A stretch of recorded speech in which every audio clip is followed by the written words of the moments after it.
Hi, listeners. This is the 80,000 Hours podcast, where we have unusually in-depth conversations about the world's most pressing problems, what you can do to solve them, and whether I'd be willing to give up Happy Meals to get rid of biological weapons. I'm Rob Wiblin, head of research at 80,000 Hours. We've been talking about global catastrophic biological risks since our fourth episode back in 2017, and we've had a lot more to say about preventing pandemics since we've actually been in one. But to date, something we've only talked about in passing are concrete policy changes that would actually help to reduce the worst biological risks specifically, rather than just control normal emerging respiratory diseases. That's why I was delighted to speak with Jaime Yassif, who is one of the sharpest and most spirited people in the world working on this question. She used to be a program officer at Open Philanthropy, and she's now a senior fellow focused on biological weapons control at the Nuclear Threat Initiative. One thing I really valued about this interview was finally getting more of a concrete sense of how international organizations work and where they might actually be useful to make the world a better place. I have to admit, when people start talking about the WHO, UN agencies, arms control conventions, and so on, I don't usually feel like I have enough context about the actors or their motivations to be able to tell what's going to be valuable or to know where listeners might be able to slot in there and hopefully make a difference. But after hearing from Jaime, I feel a bit less adrift on that topic, and I hope that understanding will have some crossover value when I'm thinking about other policy areas besides pandemics. In this conversation, we first focus on a coherent set of policy proposals that aim to, firstly, make it a lot harder for non-state actors to deliberately or accidentally produce a really dangerous pathogen, and secondly, to ensure that states really don't want to go and do dangerous experiments or operate bioweapons programs in the first place. Jaime and I also talk about how the Biological Weapons Convention ended up without much funding or an enforcement mechanism in the first place, why Jaime focuses on prevention rather than response when it comes to biological catastrophes, and also Jaime's disagreements with the effective altruism community. This all might sound pretty serious, but Jaime is one of those people who couldn't be dull to talk to even if she was trying. If you think you might be interested to dedicate your career to reducing global catastrophic biological risks, then stick around to the end of the episode to get Jaime's advice on a bunch of different issues, including how people outside the US can best contribute and how to weigh up roles in academia versus those in think tanks, nonprofits, national governments, and of course, international organizations. All right, without further ado, I bring you Jaime Yassif. Today, I'm speaking with Jaime Yassif. Jaime is a senior fellow for global biological policy and programs at the Nuclear Threat Initiative, with a particular focus on reducing global catastrophic biological risks and strengthening governance of bioscience and biotechnology. Prior to this, Jaime served as a program officer at the Open Philanthropy project, where she recommended approximately $40 million worth of grants focused on biosecurity and pandemic preparedness. Before all that, she completed a biophysics PhD at UC Berkeley and was a science and technology policy advisor at the US Department of Defense. So thanks so much for coming on the podcast, Jaime. Thanks so much, Rob. It's great to be here and really excited to chat with you about reducing global catastrophic biological risks. I hope we'll get to talk about how we can motivate countries to take appropriate care around global catastrophic biological risks. But first, what are you working on at the moment and why do you think it's important? Great. So something I wanted to share at the top is just a project that we at NTI are really excited about. And we're working to develop a new international organization or entity that's dedicated to biosecurity and to strengthening governance of bioscience and biotechnology research and development. And the reason that we're really interested in this space is we think this work can meaningfully reduce two really important risks that we think are closely tied to GCBRs. One of them is deliberate attacks with engineered pathogens by malicious actors, and one of them is an accidental release with an engineered pathogen with catastrophic consequences on a global scale. So we're really focused on reducing those risks. And if you believe that engineered pathogens are more likely to cause a GCBR than perhaps a naturally emerging pathogen, I think that's a compelling reason to really focus on this space. You know, I know we're going to get into it more in detail later, but I'll just tell you at a very high level that, you know, the way that we're envisioning this organization is that its mission is going to be fairly broad and it's going to be focused on sort of promoting stronger global norms for biosecurity across the board, and to develop tools and systems to sort of incentivize and make it easier to adhere to those norms, you know, meaningful, tractable ways to concretely reduce risk. So, you know, there's a lot of work to be done there and we're excited about it. And we'll talk about it a bit more later in the interview. Yeah, I think our regular listeners will be familiar with some of the threats that we face, but we'll give a quick primer on them again later on. So you mentioned you're trying to start a new international organization. Is this a non-profit or some kind of new UN agency or something like that? So the way that we envision this organization is it would be an independent organization. It would be nonprofit so that it can be agile and innovative and work closely with all the key stakeholders and keep up with rapid advances in science and technology.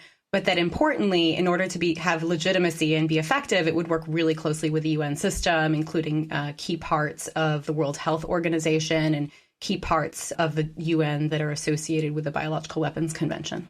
In terms of global catastrophic biological risks, you can cut it up into a couple of different categories, I guess. I suppose one is like active military bioweapons programs. I suppose another one might be like accidental releases of something dangerous from legitimate scientific research labs. And I guess a third category, of course, is just natural pandemics that happen to be extremely bad. How does the magnitude of the risk across these things compare, do you think? And which one are you guys focused on primarily?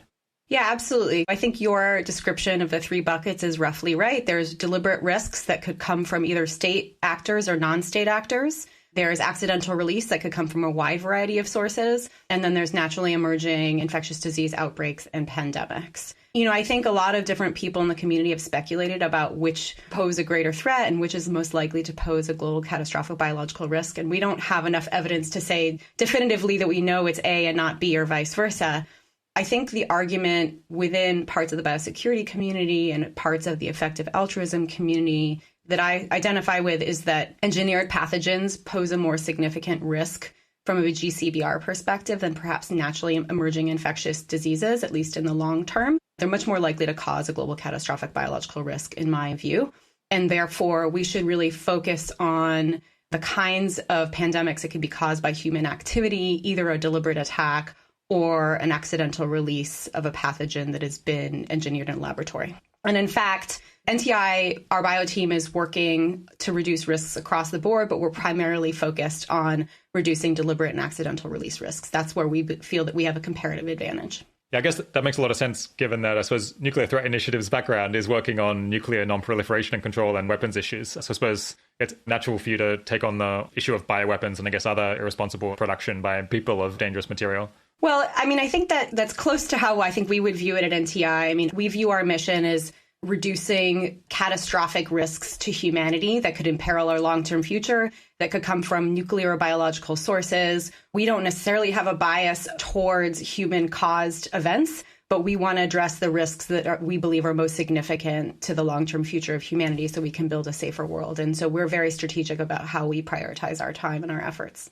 So we've got a lot of listeners who are in some way involved with the effective altruism community. What do you think that broader group, like the kind of listeners to the show, or perhaps me, are most likely to get wrong about global catastrophic biological risks? There are a couple areas where I feel like I've had spirited debates with my very smart colleagues in the effective altruism community. And I have a lot of respect for the EA community. I really appreciate how rigorous people are when they think about this problem sets. And I think they've really challenged our community to think harder about how we prioritize our efforts and how do we really most meaningfully address catastrophic biological risks. So first of all, I want to give credit where credit is due. But I will say that I think the areas where we've had differences of opinion are, two key areas. One phenomenon I've noticed in the effective altruism community is that sometimes people like to identify one big thing that could happen that is the most important thing, and it'll be like 1,000 or 100 times more effective than anything else you could do. And I think there's a desire for us to identify what that is in biosecurity and sort of just dedicate a vast majority of our resources and time to that one thing. And I am skeptical of that approach, personally. There is a chance that maybe as we look back, there may have been things that we have done that were more effective at reducing risks, but a priori, I think it's very difficult to tell. And I think it's really important to have a layered defense that has multiple theories of risk reduction. I don't believe that there's one silver bullet.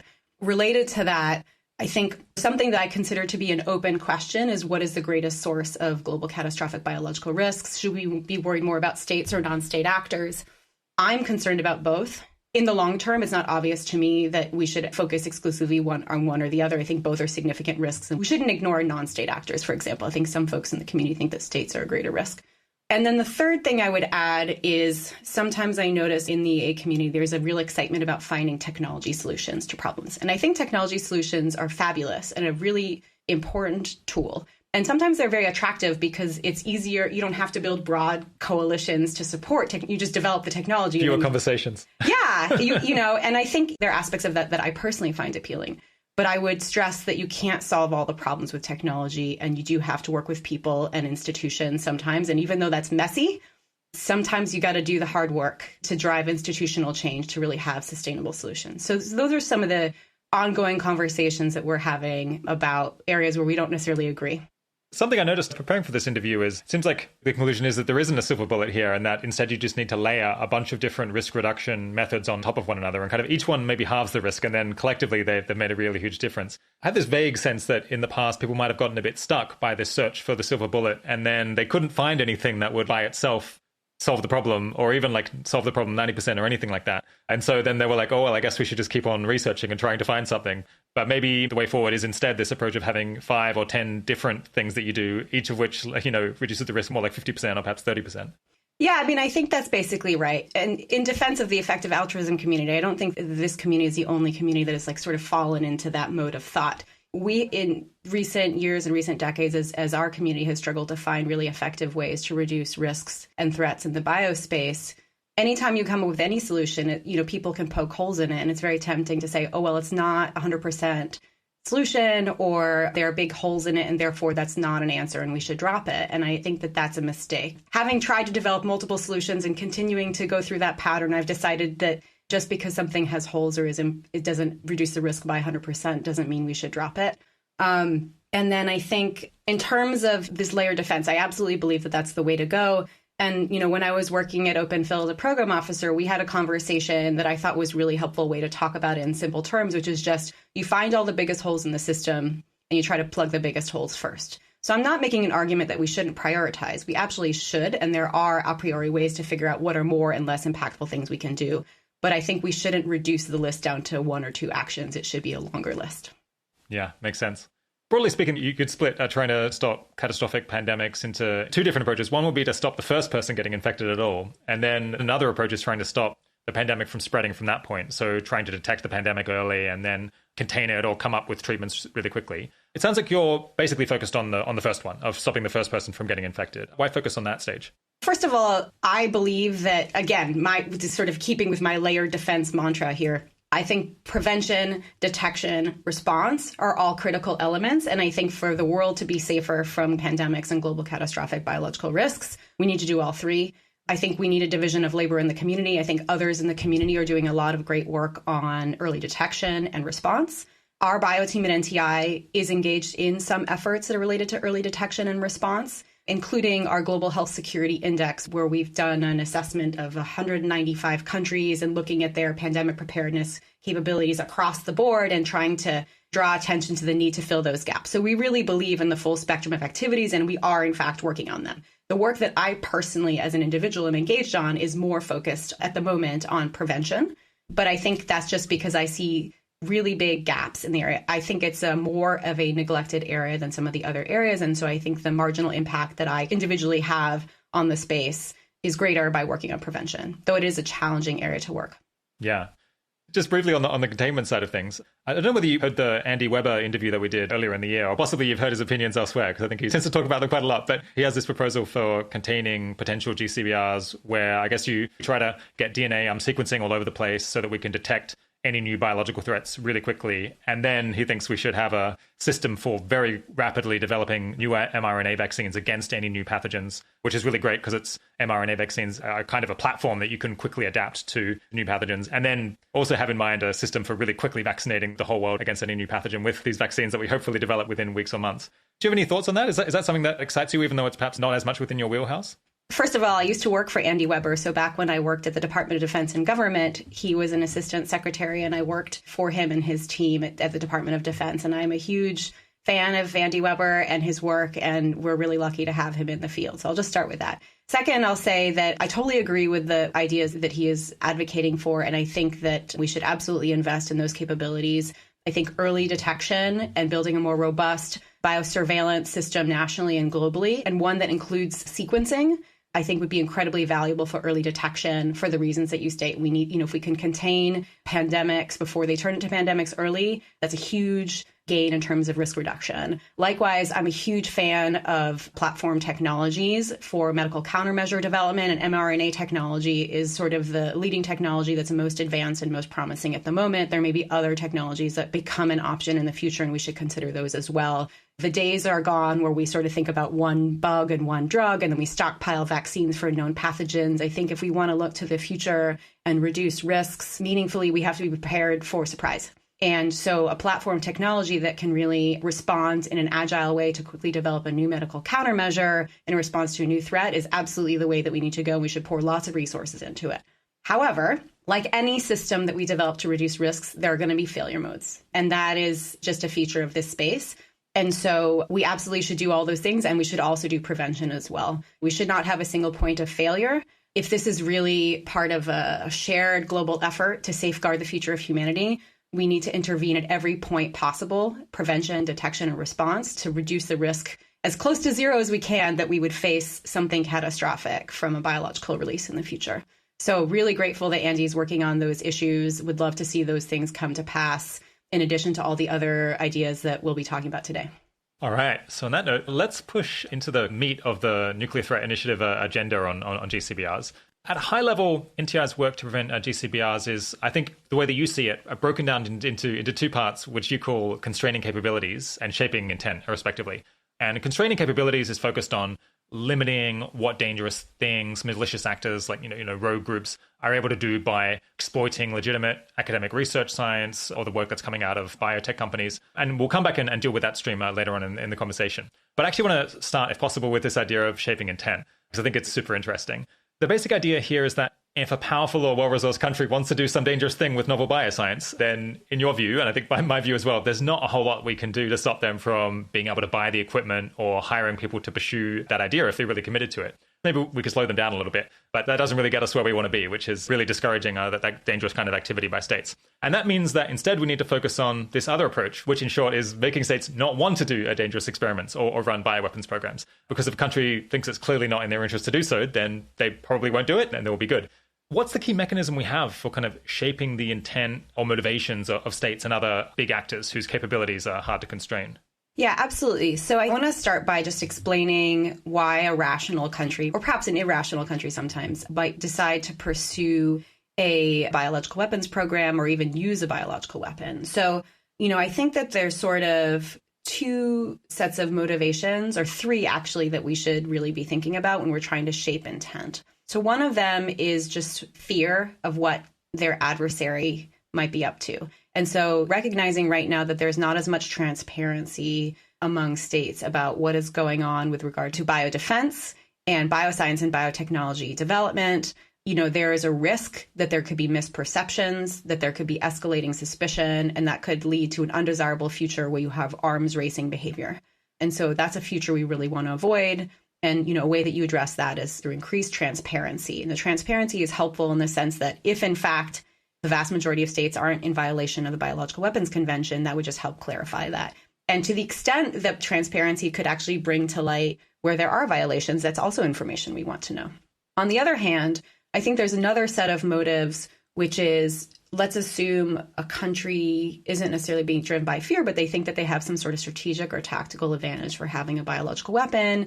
And there may be some instances where they could get away with something that they could launch an attack, maybe in a targeted way, maybe in a way that's like clandestine. And because current international tools for attribution and accountability are not, in my view, what they should be, that they might not get caught, or if they are suspected of doing something, that they wouldn't be held accountable and they could get away with it. And I think that we need to change that to the extent that that's true. And I think there are a lot of tools and systems we can build up in the international community to strengthen deterrence regarding bioweapons development and use. I do want to also just note that a lot of the times when you think about shaping intent, it's assuming rational action.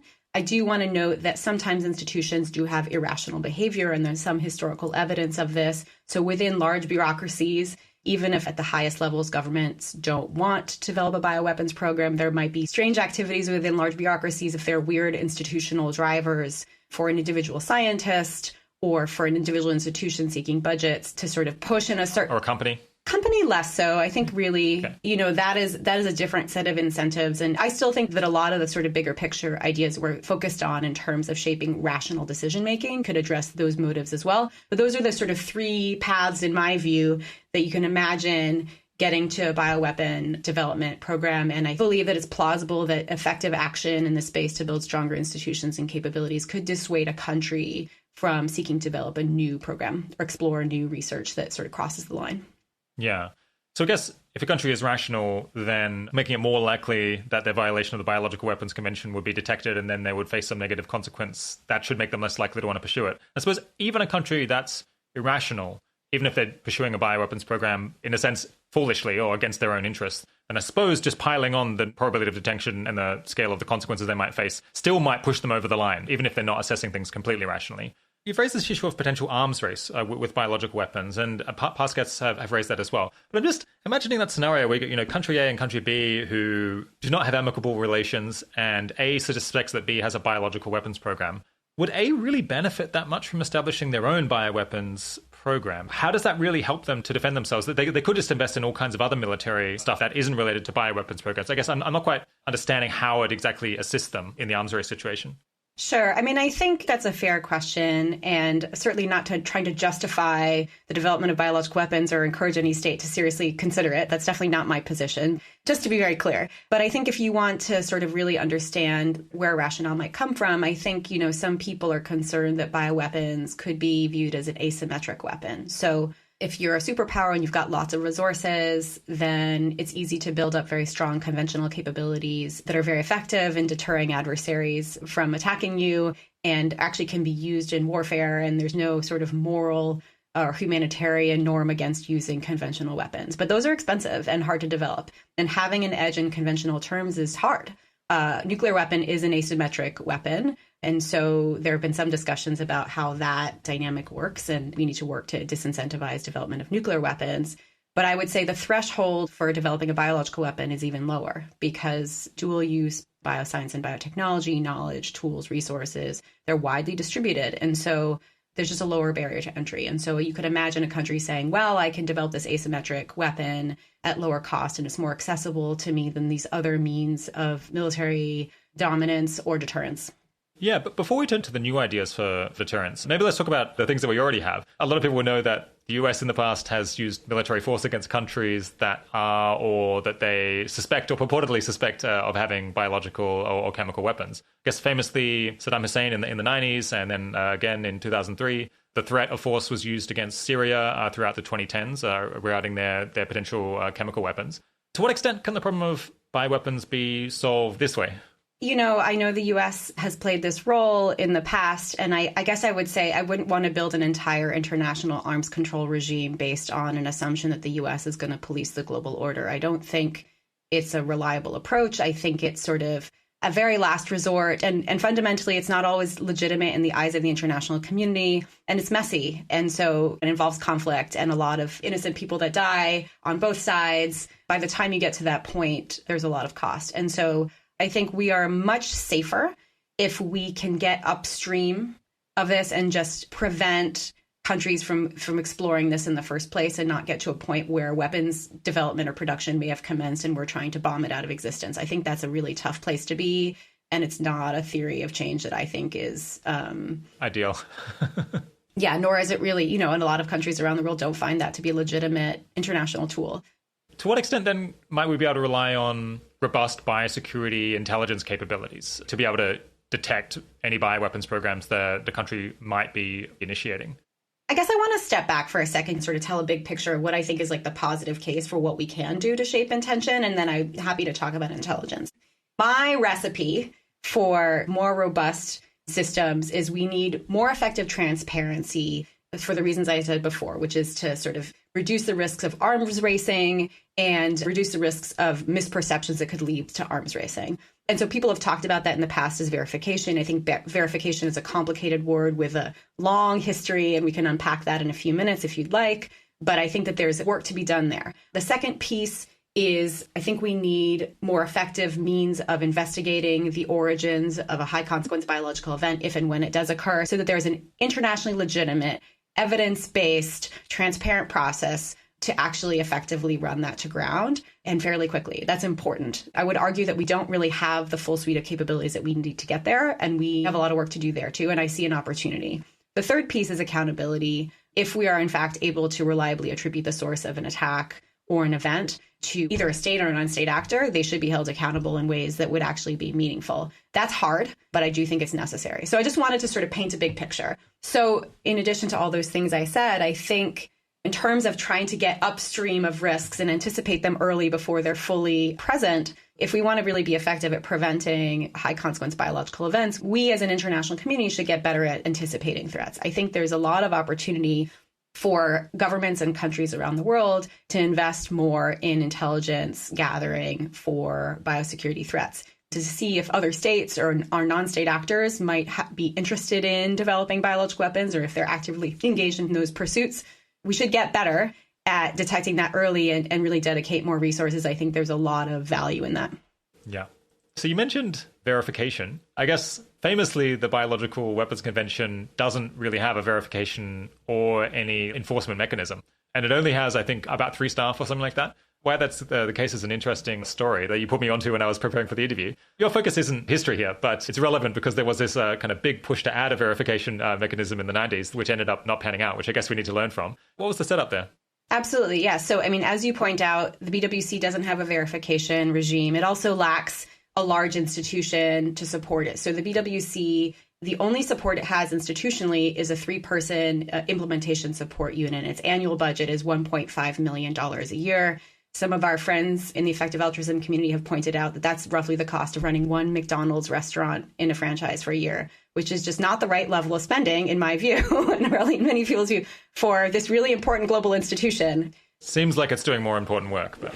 Yeah, I would argue. I think the case for that is pretty clear. But in terms of the verification piece, there was a very vigorous attempt made in the 90s. So there were a series of measures that were part of the process in the 90s to try to develop a verification mechanism. So back in 1991, at the BWC Review Conference, the states parties agreed to establish something called VERIX, which was tasked with preparing a technical report on the feasibility of potential verification measures, recognizing, hey, there have been some advances in bioscience and biotechnology. It's the 90s.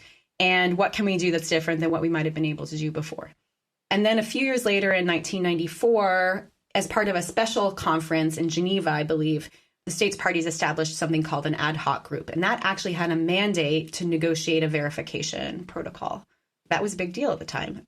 And so over the next, 7 or 8 years, the states parties to the BWC undertook serious efforts to negotiate what that agreement might look like. And this included how many countries? So it's just is this kind of every signatory to the BWC, which is, almost 200? That's right. All the states parties at the time, even there were fewer at that time than there are now, but, Still a handful. Yeah, roughly, I think 170, I would guess, at the time, 180 states parties to the BWC. A very large group. I mean, I'll tell you what the punchline was at the end game, and then I'll back up and tell you why this didn't work out. So at the end of the day, in 2001, the chairman of the BWC meeting, he had this compromise text, and it basically captured all the different positions and the open questions associated with the negotiation. It was a text that the states parties were going to try to refine to come to an agreement. What happened is basically the United States government walked away from the negotiations. They withdrew their support from this text and this process.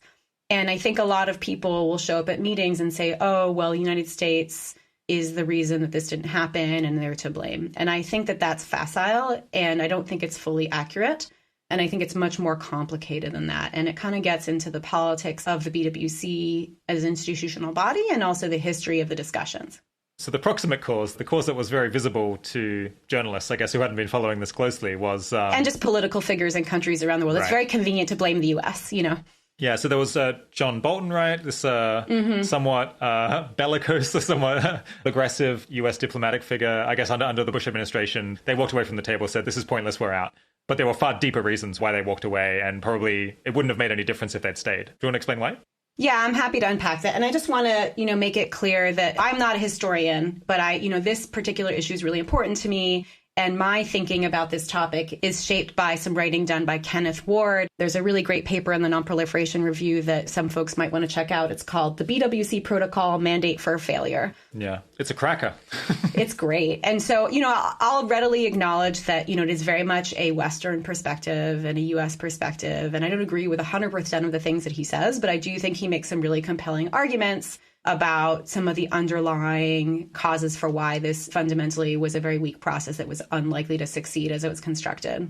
Was he a negotiator in the process? Yes. Or just an observer? Okay, yeah. I believe that he was a negotiator in the process. So he participated, he viewed it up close, and he was associated with the U.S. government. So obviously, he's not an unbiased observer. And so you can take his perspective with a grain of salt. But basically, his argument, which I think sounds very plausible, is that so something that's important to understand generally about the BWC is it's not 100 plus, almost 200 individual countries acting as individual actors. It's broken into these three blocks that are really a historical artifact of the Cold War. You've got the Western group, which is sort of Western countries, many of which are allied with the US. You've got Europe. You've got the Eastern Bloc, which is sort of a group that's associated with the former Soviet Union and countries that are closely allied to them. And then you've got the non-aligned movement, which is a lot of countries from the global south, developing countries. And they all have slightly different interests. And those interests came forth in this discussion. So here were the challenges. So the non-aligned movement, fundamentally, as part of these protocol negotiations, they were really advocating for development assistance. They wanted to sort of weaken some of the export controls, including the Australia group, so they could have access to technology. Technology transfer is important to them. And they wanted also financial assistance to sort of build their own capability. Biotech industries. Exactly. And so what's the Australia group? So the Australia group is a group of like-minded countries, mostly Western, that have agreed upon export controls of key technologies that are associated with potential weapons of mass destruction. And so it constrains the export of certain knowledge or goods to certain countries that could otherwise lead to proliferation of weapons of mass destruction. Some poorer countries, some developing countries weren't keen on this because they saw it as limiting their scientific research development or their economic development. And so they wanted to see those kind of export controls reduced and maybe even countries like Australia or the US paying to build a biotech R&D industry or sector within their countries. Yeah, so they're emphasizing economic development assistance and weakening of certain export controls as part of their positioning in the context of these discussions. And so that was sort of what they were pushing for, which was viewed by others as a threat to the non-proliferation regime and could actually exacerbate proliferation and weaken the BWC overall. And so that was a dynamic that was underway. And there were some other countries that had other agendas. I'm not going to name names. I'd rather keep it sort of neutral. But there were certain countries that were trying to create a list-based approach to what is considered a biological threat. Instead of sort of having a general purpose criteria and saying, if you have intention to weaponize this, it's already crossing the line, and sort of redefining what it means to violate the BWC to a list-based approach where you basically define within these quantities and these categories of pathogens, this is a violation, and therefore implicitly things that fall outside the specific list have what was perceived to be a quote unquote safe harbor. And so again, to some other countries, including in the West, there was a concern that this could create big holes in the BWC in terms of what is considered a violation that, again, could undermine the convention. And then a third thing is there were some other attempts at part of what would be an effective verification mechanism would include challenge inspections. I mean, that's commonly found in other regimes. So some countries were trying to weaken the challenge inspections provisions by saying that it would have to pass through the UN Security Council, in which certain countries have veto power. So all of these things were viewed by others as really weakening what was possible and weakening the BWC and untenable. And so there were a lot of big open questions about which countries weren't able to reach agreement, not to mention the fact that even within the Western group, there wasn't full agreement about the extent and scope of what this verification regime would look like. So there was just it was hard. I mean, it was a really challenging negotiation and really entrenched positions in different political groupings. And so it wasn't clear that they were ever going to arrive at some sort of consensus statement about what was going to work that was going to be like meaningfully strengthening BWC instead of weakening it. Yeah. So the Biological Weapons Convention operates on consensus. So every country that's party to it, in order to change it, would have to agree to change the rules, right? That's right. So the BWC is a consensus-based decision-making body. And so it is, in fact, very challenging to agree on big changes with that kind of approach. Okay, so you need a consensus, and as you've laid out, there were different priorities, definitely competing priorities between the different countries. It kind of surprises me that people spend 7 or 8 years trying to reach consensus when it seems like it might have become apparent fairly quickly that that was never going to happen. I don't think everyone shared the view that it wasn't going to happen. I mean, I've spoken with people about the plausibility of revisiting the question of verification or thinking about it in new light, refreshing the conversation. People who were involved in those negotiations, I think some of them believed that the solution was in sight and they just needed more time and more political space. I'm not in the minds of the people who were involved in those negotiations, and I certainly wasn't there at the time, but I believe that the people who were engaged in it in earnest genuinely had faith that a solution was within reach.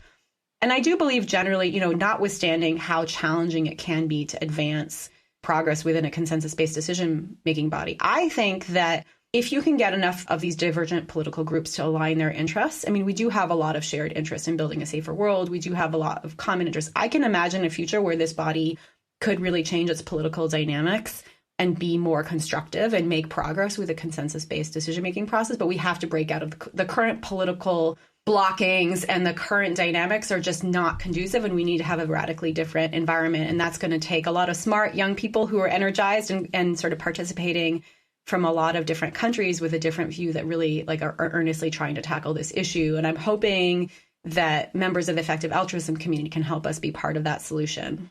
So most countries care about bioweapons control to some greater or lesser degree, but it seems like the great majority don't care about it as much as you and I do. What do you think is kind of the main reason for that? I think there are a couple things going on here. So one of them is that a lot of countries very legitimately are focused on reducing the risks posed by naturally occurring infectious disease outbreaks and pandemics, because they're facing those risks every day. It is a drain on their economy, it's a drain on their workforce, and it kills their publics. And so that's what's in front of them now, and they need help with that now. And I think that is a totally understandable position. A lot of Western countries or countries with a lot of money don't have to deal with that as much because we just have more resources to have public health and sanitation, but other places are really struggling. And I think it's totally understandable and valid for them to be focused on the issues that are really pressing for them. And we really need to be cognizant of that and sympathetic to that if we're going to work together with those countries to build a safer world. And so we have to understand their perspective that is very valid. And I think as part of that, there's also just different threat perceptions. I think there are a lot of countries view deliberate biothreats as a sort of problem of the US or a problem of the West, as this sort of invented problem that's not as significant in their minds as we view it in the West. And so it's just different threat perceptions. I think part of that is also they don't have as advanced bioscience and biotechnology infrastructure, and they would like to have it. And so for them, a priority is developing that infrastructure. That's step one. Step two is reducing the risk associated with it, but they want to have the infrastructure to begin with. So I think that there's a lot going on, and part of this is just a north-south divide issue. Okay, so that's a bunch about the verification and the Biological Weapons Convention. Let's talk now about attribution, because I suppose, a really important part of giving countries incentives not to do dangerous things is that we need to be able to identify after the fact who has done something wrong, like where a pathogen has come from, if it was caused by human action. Sure. So there can be some consequences. What mechanisms are there currently for attributing the sources of new diseases? The two major tools that are in place right now, one of them resides within the World Health Organization, and the World Health Organization has a strong comparative advantage in investigating the origins of naturally emerging infectious disease outbreaks, epidemics, and pandemics. The UN system also has the UN Secretary General's mechanism, which has the authority to investigate allegations of deliberate misuse of biological weapons, meaning bioweapons attacks. One thing I'll say about WHO is, in light of everything that's been going on right now, the controversies about the origins of COVID, WHO has been working in earnest to make their capabilities more robust to deal with these edge cases that sort of where the origins are uncertain. And, I think a lot of people in WHO would stress that the international health regulations, which provide them with their authorities, also give them the authority to investigate origins of events that are not natural in origin. I think that part of the issue there is a capabilities gap. So the WHO, I think even in recent weeks, has been working very publicly to set up this new science advisory group on the origins of novel pathogens. The acronym is SAGO, S-A-G-O. And I think just today they announced the members of this advisory group, which are, scientists from around the world. I think that's great. I really applaud WHO's efforts to expand the scope of their work in this area. I believe that this group will be advisory in nature, which is valuable. And I believe, notwithstanding WHO's valiant work to expand its capabilities, there's still a gap between what WHO can do and what their capabilities are and could become in the near future, and what the Secretary General's mechanism can do. And so what I mean by that is there's a sort of area in between where if there's an allegation of an accident, so for example, the Secretary General's mechanism is not, their authorities do not cover accidents. It's only allegations of deliberate misuse. Or if you're just not sure if it was a natural or deliberate or an accident, and you need to kind of run it to ground, and you're not prepared to make an accusation and sort of launch the Secretary General's mechanism, but there's enough evidence there that you think that something fishy might be going on, we don't really have a robust tool right now to address those sort of questions. So we started our work on this problem in the context of our work at NTI long before the sort of current controversies emerged. But I think the current challenges highlight this gap and the need to make UN systems and capabilities more robust to address this sort of in-between zone. Okay, so just to recap, we've got the World Health Organization. And I guess historically, their expertise, the thing they've done the most of is investigating natural new pandemics where, it's come from an animal or something. Yeah. And in principle, you're saying the international health rules allow them to investigate other things as well, like, I guess, bioweapons or accidental lab leaks and so on. But at least to date, that hasn't been something that they've done very much. So we're not sure how that would pan out. Then you've got the Secretary General of the UN is able to, if a state accuses another state of using a bioweapon deliberately, then the Secretary General can order an investigation into that. Correct. But this means there's various gaps. So lab leaks, a pandemic where you're not sure, was it from a lab, was it a weapon, is it an actual pandemic? It's kind of not clear who's exactly responsible for figuring that out and whether anyone in particular who could be called on has the expertise necessary to really investigate that and build a global consensus around it. Yeah, I guess that's the main gap that we have. Or are there others as well? Yeah, that's right. And so the way that you've characterized it is accurate. And so it's not only that we haven't identified who would be in charge, but also we haven't identified a process that everyone agrees on for handling this. So that's basically where we are today. And it's abundantly clear, in my view, from the ongoing controversy and the struggles of various countries in the international community to find a clear answer to the question of the origins of COVID. What's the potential solution to this, do you think? Yeah, so this is something that we have been working on at NTI Bio for a while. There's a concept that we're developing, which we've named the Joint Assessment Mechanism. Joint because we think it would be sort of working at the interface of WHO and the UN, and that it would live within the UN system. So this would be part of, if international organizations that already exist. We're thinking about creating a new mechanism, not a new organization. And so we think that it should be transparent. It should be internationally credible. It should be evidence-based and scientifically sound. I think a lot of the features of the Secretary General's mechanism could be applicable here. We'd want a team of investigators that have the right technical expertise, as well as logistic support teams that could be deployed on short notice to wherever their effort is needed. We would need a laboratory network that could analyze samples, conduct analysis, and come to scientific conclusions that would be defensible and credible in the eyes of the international community.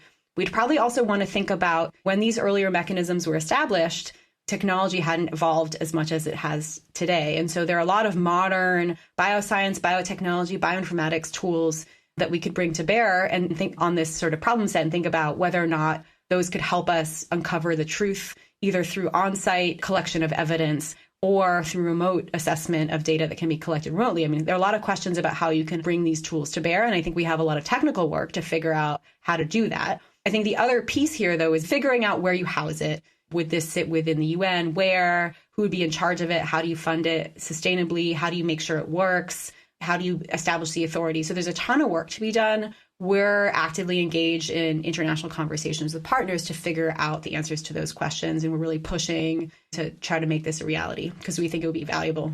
Okay, so imagining that I'm a national leader of a country that, for whatever reason, is considering having a bioweapons program. Basically, the problem is that at the moment, although I might worry that if something leaked from this lab and caused a global catastrophe, everyone might figure out that it was me and I'll get in a huge amount of trouble, I could potentially reassure myself that looking at history, the investigation into where a new pathogen came from might be a real disaster. It might not be organized very well. And so there's a good chance that no one will figure out that it originated from this country and was my fault. So that might make me more likely to initiate the research program in the first place. And to plug that gap, we want to create a new joint assessment mechanism where if we're unsure where a new pathogen came from and it's possible that it's the result of human action, possibly violating the Biological Weapons Convention, then kind of the right people can very promptly look into that and gather the evidence necessary to convince everyone one way or the other. I guess there's various design elements that you're going to have to choose in constructing how this joint assessment mechanism is going to work. Like, who triggers it? Like, do you need to prove anything in order to trigger it? And who chooses who goes on to the investigation committee? Presumably would be quite contested at the time, as we've seen with investigations around COVID. It could be substantially worse if the pandemic was worse. How are you going about kind of choosing those design parameters? So I think you raised some really important questions, and absolutely the design parameters of how this mechanism is established are going to be crucial to its success or to its failure, hopefully the former. So in terms of triggering the mechanism, that is a critically important question and something that we're thinking about very deeply as we work with our colleagues to shape this. We've got to set the bar at the right level. If we set the bar too high and the requirements for triggering it are too onerous, then there's a risk that this mechanism might never be triggered, even in cases where it would be appropriate to do so or be useful. So we don't want to have too onerous of a bureaucratic burden. On the other hand, you don't want to set the bar too low. If it's really easy to trigger this, the other failure mode is that you have frivolous investigations triggered for frivolous purposes or political purposes, and it undermines the credibility of it. And then it's also not useful. So you really want to hit the sweet spot in the middle. And we're working really hard to figure out what that is. And so that's a really important question. We don't have the answer yet, but I agree that that's really critically important. We have some ideas, and so we'll tell you more when we know more. Yeah, I guess that's the kind of detail that needs to be negotiated between concerned parties, I guess. You don't want to come in with your, like, it has to be this way. Yeah, that's why we're working with international partners. I mean, honestly, a lot of this work is 5% inspiration and 95% perspiration, by which I mean, you have idea generation and then you really have to build support for it. And so I think this is a classic example of that. Yeah. And then in terms of the group of experts that get deployed, absolutely, we've seen recently that can be a politicized process. I think to the extent that you can define the rules and the experts in advance so that you're not making decisions during a crisis, the more likely it is you'll be able to insulate the process from politics. So, our vision is that you would have a roster of experts that would be determined during peacetime. They would need to be trained. They would need to be certified. They would need to take tests to prove that they're competent. And that those people ideally would have to have the right scientific and technical skills.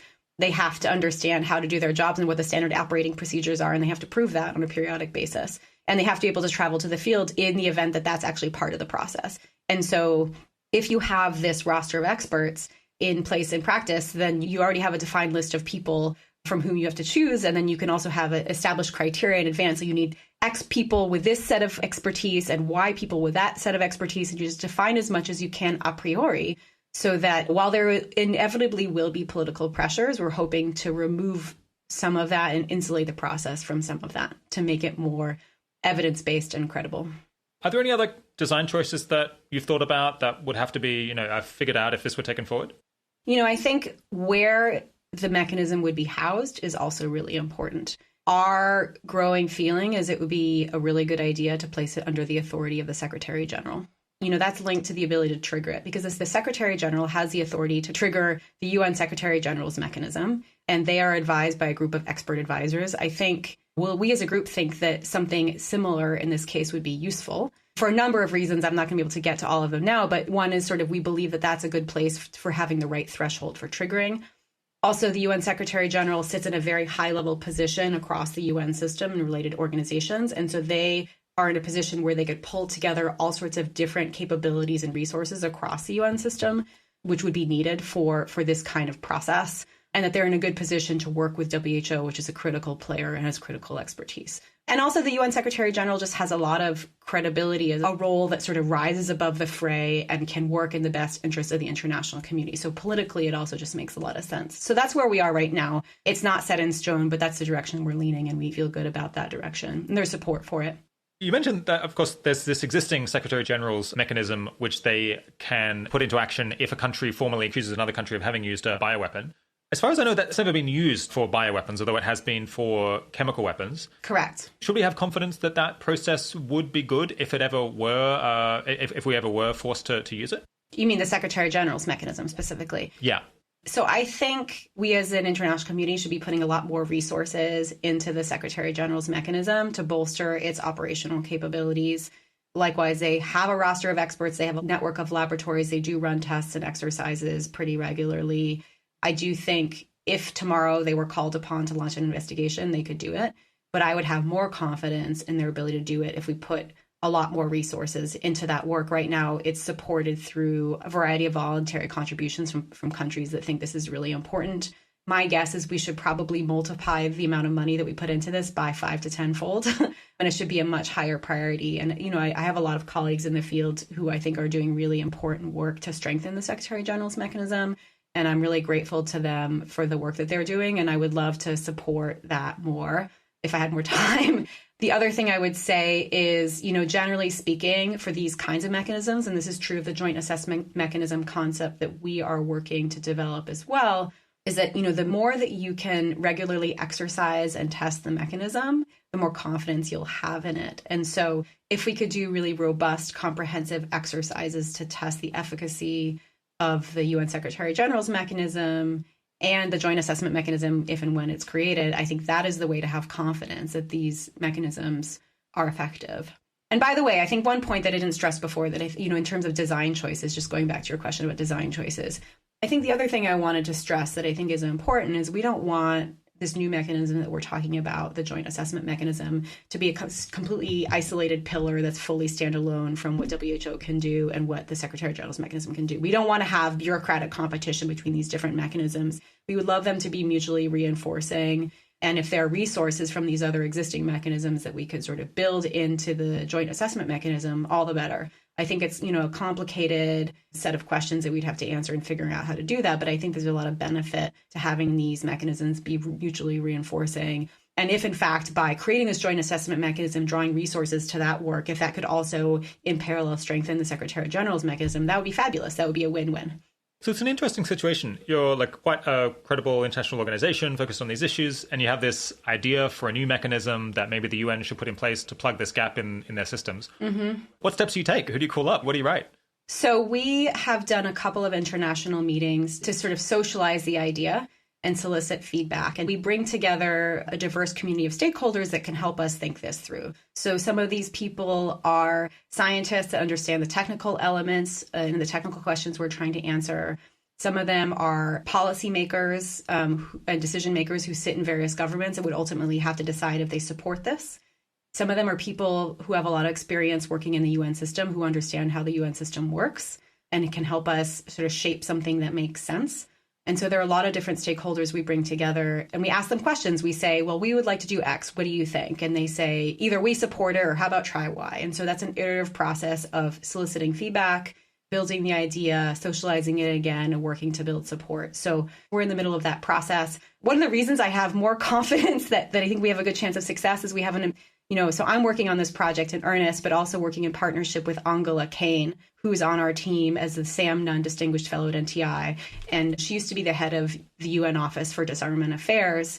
And so she understands how the UN system works. She oversaw a lot of related work, and she has a ton of knowledge and credibility in the international community. And her involvement in this work is really helping us advance this concept, socialize it, and sort of develop more sophisticated ideas. So that's, I just wanted to give a shout out to Angela and to thank her for the work and just to say how thrilled we are to work with her.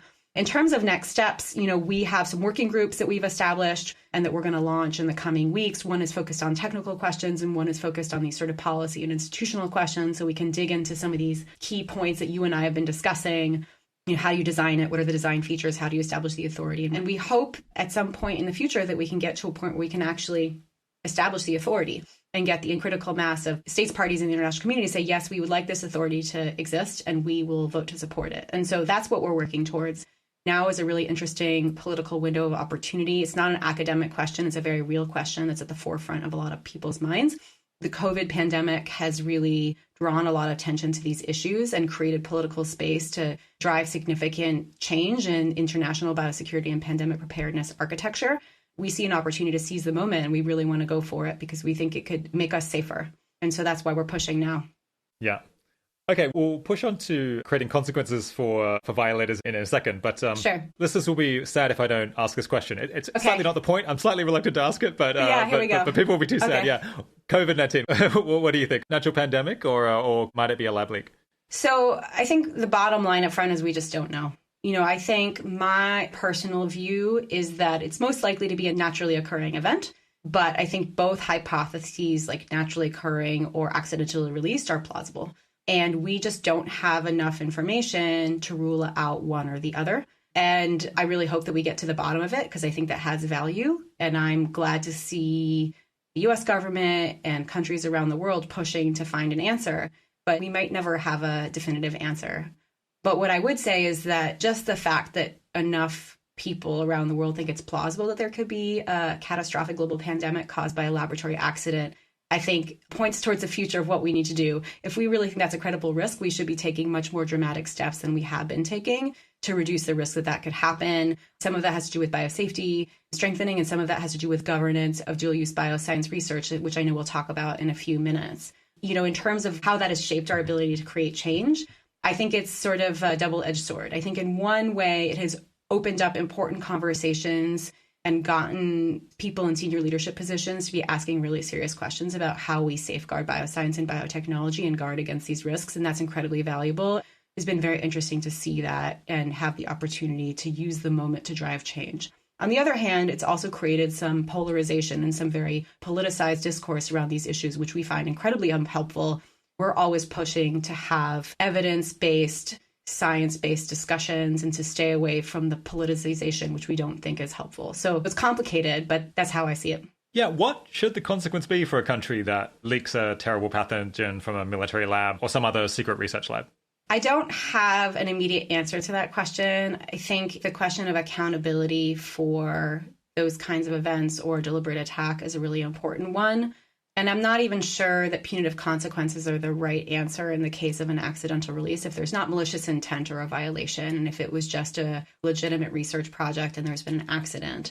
I think we should think about whether we should support the country in question, or, whether punitive approaches are the right one. So I think it's a tough question. It's a different matter if there's an accidental release and it's found to be coming from a lab that was pursuing bioweapons development. I think that's a different matter, and it seems appropriate to consider the question of a sort of accountability and punitive consequences.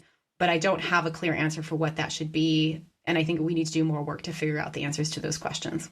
Yeah. As an economist, the thing that jumps to mind to me is I'm thinking about the probability of detection multiplied by how bad the consequence would be for a country if them causing a terrible pandemic were detected. And so I'm like, you think like if the probability of detection is low, they need to make sure that the consequences are very bad. And I suppose if the probability of catching a criminal, so to speak, is high, then maybe you don't need to have such a severe penalty in order to make sure that countries are sufficiently discouraged from doing it. I suppose just in the international realm, it's hard to think about things like this because we're talking about issues of like military conflict potentially, or like serious conflict between countries. It's very serious business rather than just like criminal justice policy. Yeah, it's hard to divorce the answer to this question from politics, and fundamentally it will be a very political discussion if and when it does come up. And I would say that there are a variety of different kinds of accountability measures that you could think about. Some of them could be financial, some of them could be diplomatic, isolation from the international community, some of them could be more military, and I think it's a really tough question to answer, and I think you would want the response to be proportional. And also you would want to make sure that you weren't creating a system that had undesired outcomes or like perverse incentives. And so you don't want to think about that really hard. I think the other thing that's worth thinking about also is just the reputational cost to a country if a significant portion of the international community thinks that they're responsible for it. Even if it's uncertain, there's significant cost to international prestige and reputational risks that is in itself a pretty heavy cost. So that's also worth bearing in mind. Is there any kind of policy or legal agenda around this issue of creating consequences for violating? Not at the moment. No, okay. I see. Interesting. I suppose that would be, in principle, part of the Biological Weapons Convention, but it's just like it's not in practice being pursued at the moment. Yeah, I just think it's a really hard question and one that is not being tackled. And I've asked people about it as part of my research, and their answer is generally that it would be really hard to do. And it's a very political question, and it really depends on who were the players involved and what's their relationship to the existing superpowers at the time. Right. Very challenging, but important. Okay, we've been talking about states here. Turning for a minute to the more traditional terrorist WMD threat, how much can we just rely on traditional security enforcement by, law enforcement, intelligence agencies, the FBI, Interpol, and that kind of thing to detect plots to use biological weapons and catch or kill or at least disrupt the terrorists who are trying to do that? So I think I would love to see a future where I could answer that question and saying, we've got it covered. We can definitely rely on our security community to solve that problem. I just don't think we're there. I don't think we've invested the time and resources to sort of have the sort of tools and mechanisms in place to do that well. I do think now, partially in response to COVID, a lot of these communities are revisiting this question and thinking about bolstering intelligence, bolstering law enforcement. I think we also need stronger connections between law enforcement and the scientific community and the public health community so that they can get better information about what's going on. I also think a lot of the work that we're doing at NTI about strengthening governance of dual-use bioscience and biotechnology research and development could help strengthen those tools, and this all needs to be interconnected.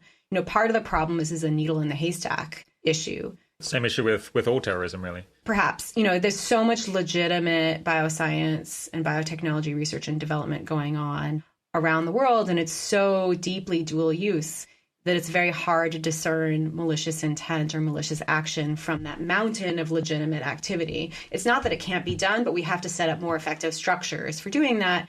And again, I think, the security sector, the various parts of the security sector that you mentioned, all need to invest a lot more resources and capabilities to get us to the future where we need to be. And we need to build better tools in the science and technology policy sector and the governance place to sort of enable those security sector agencies to plug into so we can have a whole system that works. So it's a really hard nut to crack, and it can't be solved in isolation. I think these other governance approaches that I think we're going to talk about in a few minutes are a critical piece. And without that, it'll be really hard for them to be effective.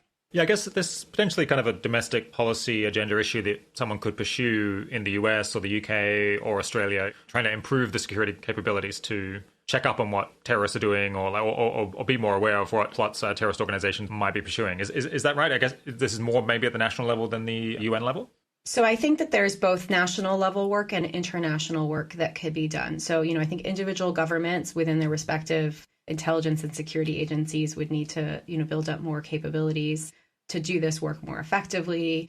Interpol has a really interesting role to play because they are sort of they're like the connecting point for law enforcement and security apparatuses in different countries all around the world.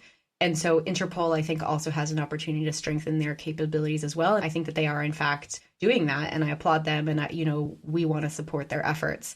So I think that, the two places where this lives, in my mind, most prominently are Interpol and within individual governments.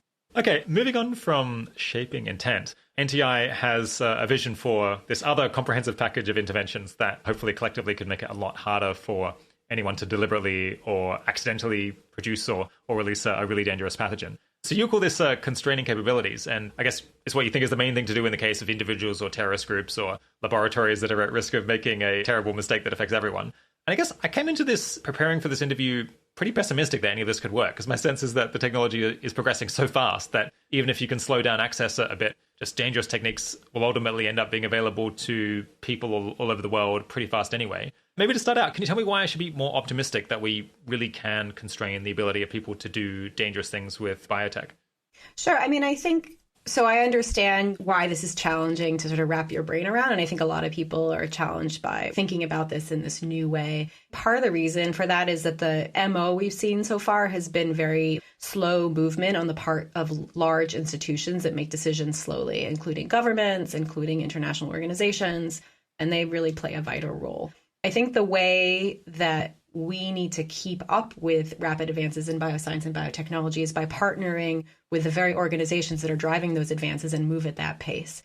And so I think the reason we can succeed is if we're working with the same scientists and academic research institutions and companies and funders and publishers that are driving the advances. If we build in biosecurity into the very processes by which the technology is developed, I think that we have a real chance at staying ahead of the curve. And so I think it's a combination of working with these more agile, fast-moving groups. And then I think it's also being proactive and not reactive. So instead of responding to a new threat after it emerges and sort of preparing a patch, if we look over the horizon and see what's coming and proactively build in new biosecurity systems before new capabilities come online, I think we can keep up. So I think a classic example of this is in the DNA synthesis screening domain. So the community of DNA synthesis providers, most of which are companies, they voluntarily screen DNA synthesis orders in order to make sure the pieces of DNA, which are the building blocks of all living things, the sort of building blocks of dangerous pathogens, don't fall into the hands of malicious actors. And so they're able to, they're pretty technologically sophisticated. They're able to evolve their screening capabilities as technology advances. I think the example of looking over the horizon is benchtop synthesis. So that's this new mode where instead of centralized DNA synthesis, you have this future, which we think is coming soon, where people might be able to print DNA on their benchtop. And not everyone's going to do that, but a part of the market is going there. And so I think, what we're thinking about at NTI and what the benchtop synthesis development community is thinking about is how do we build in biosecurity by design and make that a reality before these tools are disseminated widely. And so I think that's a classic example of how you stay ahead of the curve and you don't let the technology get out ahead of you before the security is built in. And we need to do that across the board.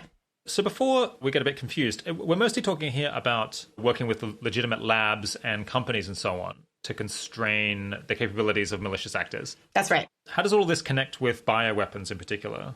Yeah, thank you. No, I think it's good to zoom out and sort of talk about the big picture before we get into the nitty-gritty details of the actions. So, what we're trying to do is prevent two types of big risks.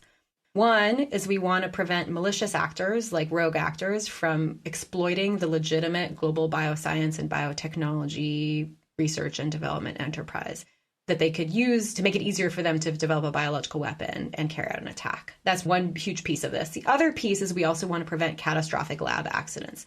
So we want to make sure, you want to reduce the possibility or reduce the risk that there could be an accidental laboratory release of an engineered pathogen that could have catastrophic consequences. So those are two big pieces that we're after in our work to strengthen governance of bioscience and biotechnology. Okay, so NTI's theory here is that there's no silver bullet, as you were saying. Yeah. So we kind of need a full court press on all of the different mechanisms that we can use to lower the risk incrementally. And I guess there's various different intervention points that you've identified where potentially you can do that. And I think broadly speaking, the intervention points or the groups that you can work with are funders, institutional research oversight groups. There's legal regulators, suppliers of all kinds of different materials that are necessary for a project to go ahead, and then finally publishers. Yeah, have I got that picture right? Yeah, that's great. And let me just unpack that a little bit. So we don't believe that there's a single silver bullet. There's no one action we can take that will reduce the risk to zero or near zero. And so we really believe in a layered defense and that there are multiple intervention points throughout the bioscience and biotechnology research and development lifecycle. And we want to go as upstream as possible. So it begins at the funding and project conception stage. It progresses through research execution, either at an academic facility or in a company. It involves the acquisition of goods and services like DNA and getting pathogen samples from pathogen repository. These are all things that you need to get in order to do your work if you're a scientist. And then it goes on to publication and or commercialization. So there are different groups that control these different points. And each of those points is an opportunity for risk reduction that I think is meaningful. Nice. Let's go one by one and maybe tackle funders first. Sure. What's the current situation with respect to funders about how they think about the risks of the work that they're potentially actually paying for? Yeah, so I think the best I can say about the funding landscape with regard to biosecurity is that it's fragmented. So there's sort of a separation between public and private funders. When I say public funders, I mean governments. So governments fund, including in the US and in a lot of other countries, fund a lot of bioscience and biotechnology development. Some of them have controls in place to do some sort of biosecurity review and dual use review before they decide to award a grant or a contract, and others don't. And even within within the United States government, there's a lot of differences of opinion about how stringent those review processes are. And some people think that US government processes are not as stringent as they should be. And then that's not to mention other countries, that have a variety of different provisions. And based on what we found in the Global Health Security Index, I would argue that there is a lot of work to be done both in the US and internationally to really strengthen those review processes. Then you look at the private sector. So some of that is going to be philanthropic funding, also a major driver of bioscience and biotechnology research and development. And some of it is sort of private sector investors at various stages of startups or, bigger companies. Philanthropies, again, they have different views. I mean, I think some philanthropies, including the Open Philanthropy Project, care a lot about biosecurity. And, my experience is that before they decide to fund something, they think really hard about what the biosecurity implications are of that project going ahead. There are other philanthropies where that's not really at the forefront. Obviously, no philanthropic organization wants to be funding something that's going to be a problem, but they don't necessarily explicitly have processes in place that we're aware of. And so it's just kind of ad hoc and fragmented, and there are holes. When you look at the private sector, also very patchy. We actually, as part of our work, spent some time talking to funders at various early stages of investment. And I think we have more work to do there. I think at least startup investors feel that it's sort of kind of too early in the process. You know, when a company is nascent, it's not the right time. It's when it's a bigger company and they know they should deal with it then. Other private investors told us that they said they're happy to ask the companies they invest in to comply with anything that's like required from a regulatory perspective, but they're not going to ask them to do anything that's above and beyond what's absolutely legally required because they don't want them to be at a competitive disadvantage. And in general, I think we still have a lot of work to do to convince private funders that it's in their interest and that there's a value proposition for doing biosecurity screening. Something that we're thinking about at NTI is a biosecurity funders compact. We want to sort of take this fragmented landscape that I've described, get all these different funders to pledge, say, hey, you know, we're going to take biosecurity really seriously with our funding going forward. We're going to put processes in place and we're going to prioritize this as part of our review process. We want to get that pledge in place. And we want to help these various funders develop processes that will meaningfully screen. So that's something we would like to see moving forward as we continue to do our work. But again, it's a pretty heavy lift and there's a lot of work to do. Yeah. I just saw this topic in the news a couple of days ago, actually. The New Yorker put out this piece where, among other things, they had this story about the Wuhan Institute for Virology applying for research funding from DARPA to insert a furin cleavage site into bat coronaviruses. This was a couple of years ago, and they were turned down, and there's no clear evidence that this actually went ahead. But apparently the DARPA reviewers, they didn't just not want to fund it, they were like shocked and dismayed apparently by how irresponsible they thought this project was. So I guess there evidently is in some organizations like an awareness of these issues. I suppose DARPA is directly connected with security, so they're unusually front of the mind for them. But yeah, I suppose we kind of just want all funders to be thinking along these lines of thinking about how could things go wrong. Yeah, I think DARPA is a really interesting example. And what I'll say about them is that, there have been some really forward-leaning people who have worked in DARPA in the office that funds bioscience and biotechnology who are very concerned about these risks. And they've put processes in place exactly for this reason. And I think the example you're citing is an example of a process working well. And, I don't know the details of that process or the details of that specific grant proposal, so I'm not going to comment on that. But generally, I agree with you. I think we would really like all major funders across the board to be prioritizing this issue and have a process in place and one that makes sense and that meaningfully screens. And the other thing I should share is that it's not just about good intentions. Having a process that meaningfully screens projects from correctly weighs benefits and risks is really hard, right? It's not a trivial question. There's not an obvious answer. And so there's a lot of work just to be done there. And I think in addition to calling on funders to do this better, we should also help them devise processes that work. So this question shows up on almost every one of these groups. To what extent is it a lack of people wanting or caring about these issues versus their ability to do it? Because as a funder, you've got limited resources yourself, hiring the necessary expertise to figure out whether a grant passes a risk-benefit analysis. Maybe you just can't find the folks or it's hard to pay for that. Is it capabilities that's the main issue or motivation or drive? I would say for the most part, I think it carries across all these different groups. Capabilities are a major constraint, that it's just hard to do these things well, and that these various groups will be more effective if we can help them build tools and systems that will help them screen more effectively at the respective points. And so I think we should approach these different communities as our allies that need support, and that we should offer them resources and assistance with building capabilities. I'm not saying that everyone across the board in all these groups is gung-ho, and there are certain cases where we need to convince people that this should be a priority, where either they don't see a value proposition or they don't share our risk perceptions. I think there's some exceptions where people are worried that these kinds of controls could perhaps stymie important progress in science and technology, and it overweights the biosecurity or biosafety risks, and that we don't have the threat assessment or risk assessment quite right. And so I think there's more work to be done to talk to parts of this community that are skeptical so we can come to a shared view on how you thread the needle there. But generally speaking, I think helping with capabilities is a long pole in the tent. Even if someone isn't as concerned about biosecurity as you and I are, if you make it easier for them to do it, then they might be more willing to buy into it because you're just not asking so much of them. Is there any process that you would like to see broadly taken up, or is it just going to depend on the organization and the kind of things that they're working on? For each of these different points that we've been talking about, funders, oversight, providers of goods and services, and publication, I think each of them is going to have their own set of processes. I imagine that there's synergy here. And if you figure out how to do one process well, you could probably learn from that in other parts of this sort of life cycle that I'm talking about. But I think each of these nodes needs a slightly different setup. To what extent do we need to train just tons, hundreds, thousands of people who are capable of doing this kind of risk-benefit analysis? Like maybe that's a key bottleneck. We probably do need more people. I don't exactly know how many. We haven't done a sort of back of the envelope calculation about how many people it would take to do this well. I think the first step is figuring out, getting institutional buy-in to do the risk-benefit analysis and figuring out what that risk-benefit analysis process looks like and developing a meaningful process. I think that's step one, buy-in and process. And then once we figure that out, then we can populate the positions. So the next group of people are the folks who provide oversight and approval for research to go ahead in both commercial and academic facilities. I suppose maybe it's a similar picture here, but how is that group performing on a biosecurity perspective at the moment? I have more visibility to what's going on into academic research institutions, and I have less understanding of what's going on in private companies.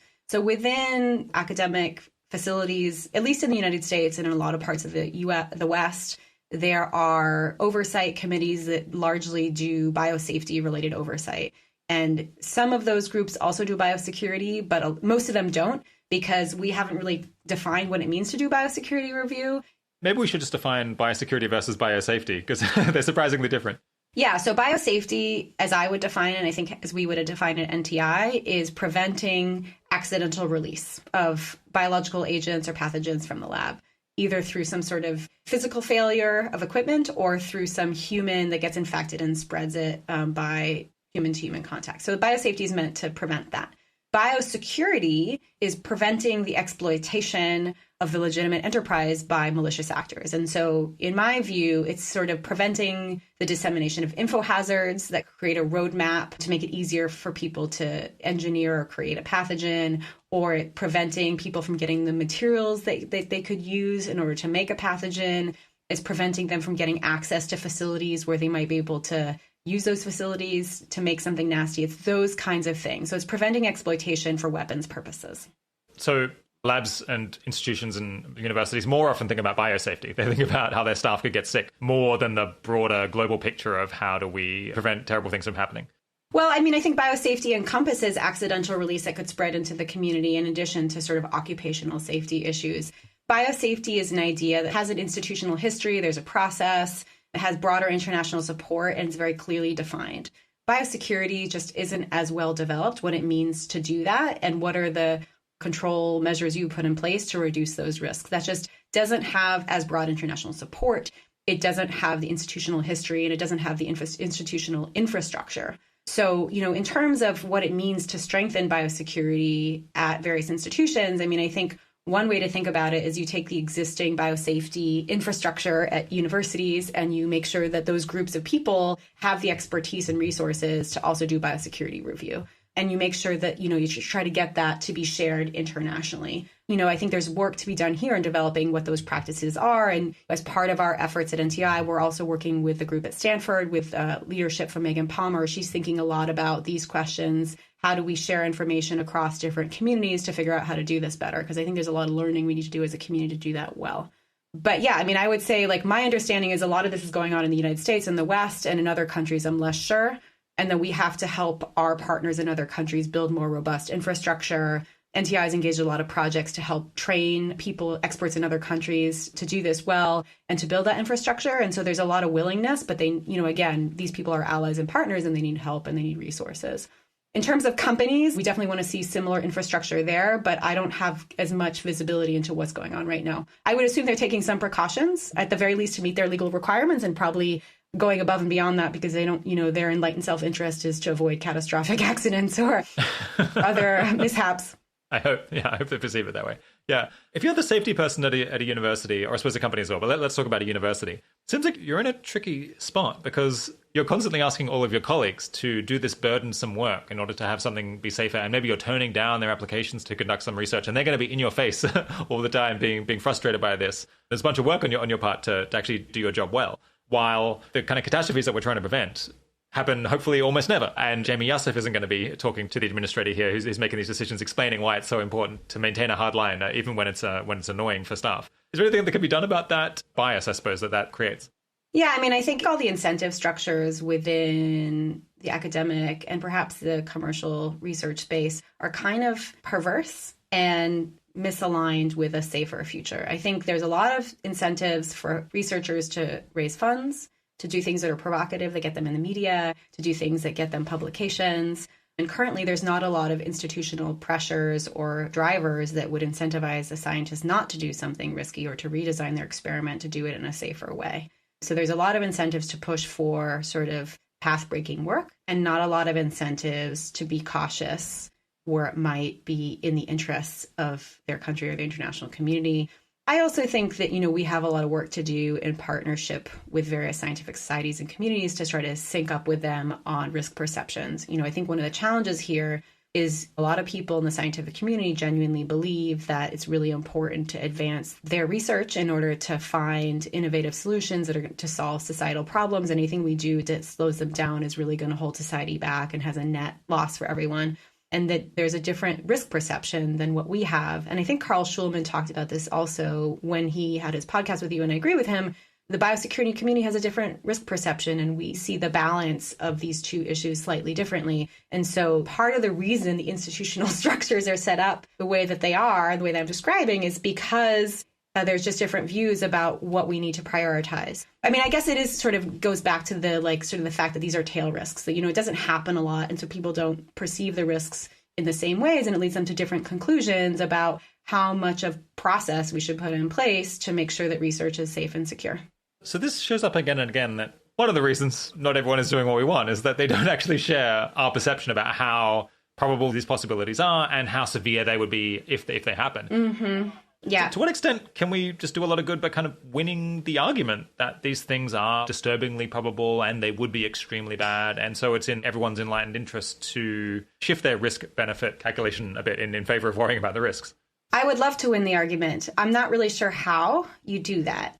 So, I mean, if you have ideas about how we could change people's minds... We'll start a podcast, Jamie. We're talking about the probability of different events. People tend to develop intuitions about the probability of things based on extrapolation from the past. And to get people to sort of develop a risk perception about what the future could look like that's not an extrapolation of the past is counterintuitive. And so I think it's really hard. We could develop scary models about a future that could happen.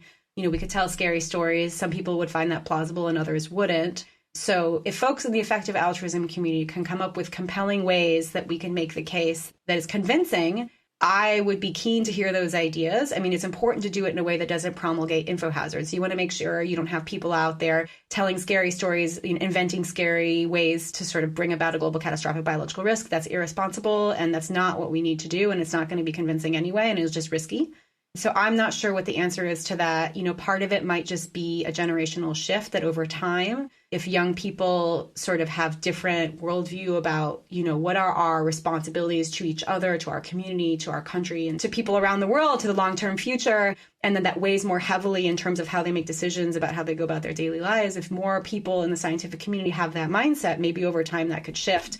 Scientists should be asking themselves questions about what are their red lines? Like, are there things that I just shouldn't be doing?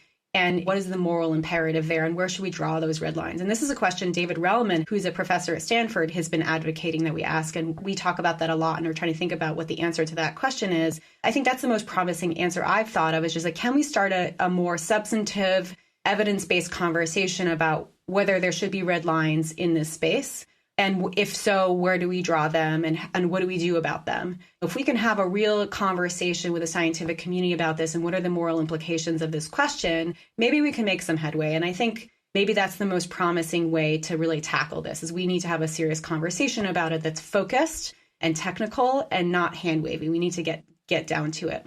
And maybe now is a moment that we've created an opening for that conversation where that opening wasn't there before, either because it seemed like a niche academic issue that wasn't a real problem, which is definitely not the case now, or that it's just like some contrived threat that's not real. So, maybe we can take advantage of this political moment to start those important conversations and drive some progress. Yeah, maybe this is too cynical, but it's very hard to convince a man of something when his livelihood depends on him not believing it. And I guess, we notice that people who are involved in the coal industry tend not to be too concerned about climate change. Obviously, the scientific community isn't that far off because people really do worry about these things. And there's lots of very prominent scientists who are sounding the alarm about all kinds of risks all the time. But if you're a junior scientist and someone's telling you that you shouldn't pursue your research because of some very low tail risk, and they might be asking you to give up your career or give up your probability of getting tenure at some point by slowing you down, I guess that gives you a strong incentive to find flaws in their argument, rightly or wrongly. Well, yeah, to your point about incentive structures, I think that's why we need to change those incentive structures. We should not put people in a position where they're choosing between what's going to advance their career and their self-interest versus what's going to be the best for the future, long-term future of humanity. Ideally, those incentives should be pointing in the same direction, not in opposite directions. I guess that's why we're talking about the funders and the journals and all these other groups who they interact with. Yeah, and it also reminds me of another project that I haven't talked about that I think is worth mentioning just as we think about changing incentive structures. And this is a little bit more nascent of an idea, and we're still working to flesh out how to make it work in practice, but it's fundamentally driven by this problem that you're talking about, that the incentive structures are not aligned. And we would love to see them become more aligned. And that leads us to this idea of a seal of approval. And so I think what we'd like to see is modes of peer review within the scientific community where either universities or research groups or individuals, we haven't figured out how to structure it exactly, where you basically can give people or institutions a rating and say, hey, you get a gold star because you were really responsible in terms of biosecurity. And then that actually can lead to promotions or financial incentives or good standing in the community, reputational enhancement for scoring well on this evaluation criteria. Maybe it could look like LEED certification. It's sort of analogous kind of thing. We're still thinking through how to structure it, and it's very early days. It's very nascent. But I think we're trying to get at this incentive structure problem and try to build some sort of peer review mechanism that starts to push things in a different direction. It's really hard and it's complicated, but we're being responsive to this question you raised because I think it's really fundamental. Until we change that dynamic, we're going to have headwinds. Yeah.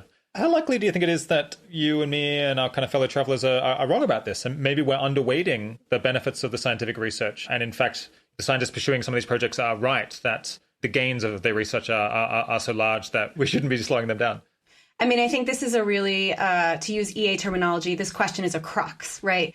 Are we modeling the benefits correctly, and are we modeling the risks correctly? And I think we should be humble and we should have some uncertainty here.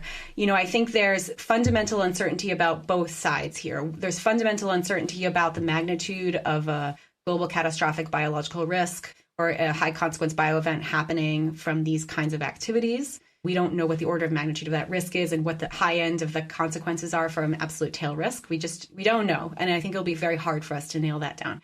On the other hand, the benefits, I don't think we are underweighting the benefits of science and technology generally. I think there's a lot of important open questions about the benefits of certain kinds of research that people are doing in the scientific community that they argue is important for anticipating future pandemics or for developing more effective countermeasures. And sometimes the arguments are we need to modify this pathogen in this way to make it more transmissible or to make it more virulent or to make it resistant to medical countermeasures so we can see what that threat looks like so then we can design a countermeasure for it. I'm not totally convinced by those arguments. And I feel like the onus should be on that community that's making those arguments to give more evidence. And I think that that's an important crux and I think an important point of disagreement. And I feel like the burden of proof should be more on that community. But I generally agree that bioscience and biotechnology has tremendous promise, and we agree with that wholeheartedly. And I think we're not underweighting it. I would hope we're not underweighting it. But I think that we should keep our eye out. Yeah. Because I guess, again, even if we're not underweighting it in general, we might, in some specific case, we could get things wrong. I guess, hypothetically, you could imagine some parallel world where we were really worried about the possible misuse of mRNA vaccines or something like that. And then we slowed down the development of mRNA vaccines. I guess that's the fear that some scientists have, that you would prevent something really valuable from being invented. I suppose it's just when we look at the individual cases, we're not super convinced that that's what's going on. Okay, so we'll dive into some of the specifics in a second. But I guess at a high level, it seems like there's a lot of challenges leaning on all of these groups to change what they're doing. What's the mentality that you're bringing to this project of constraining capabilities? The way that we talk about it is we want to reduce emerging biological risks associated with rapid technology advances, and we want to move quickly to keep up with the pace of these technology developments and develop meaningful solutions that reduce risks. We're thinking about tackling this really at an international level because fundamentally it's an international problem. And unless countries around the world tackle this in a comprehensive way, it's going to be hard to meaningfully address the risk.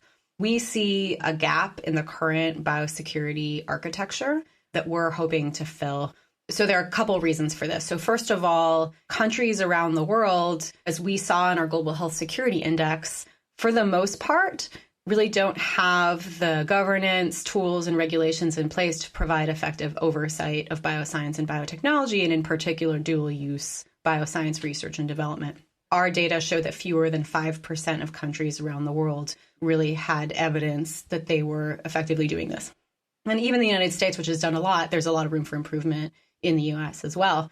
And so that was one driver for us thinking about this. At an international level, there's work going on at various institutions that's really valuable, but there's no international entity existing right now that's dedicated to reducing this set of risks that I've been talking about and taking on these specific approaches that we're discussing. So the two most visible and, in my view, valuable players in the space are the World Health Organization, which has a science office that's relatively new that's tackling some of these issues, and that's fantastic, and they're doing really valuable work.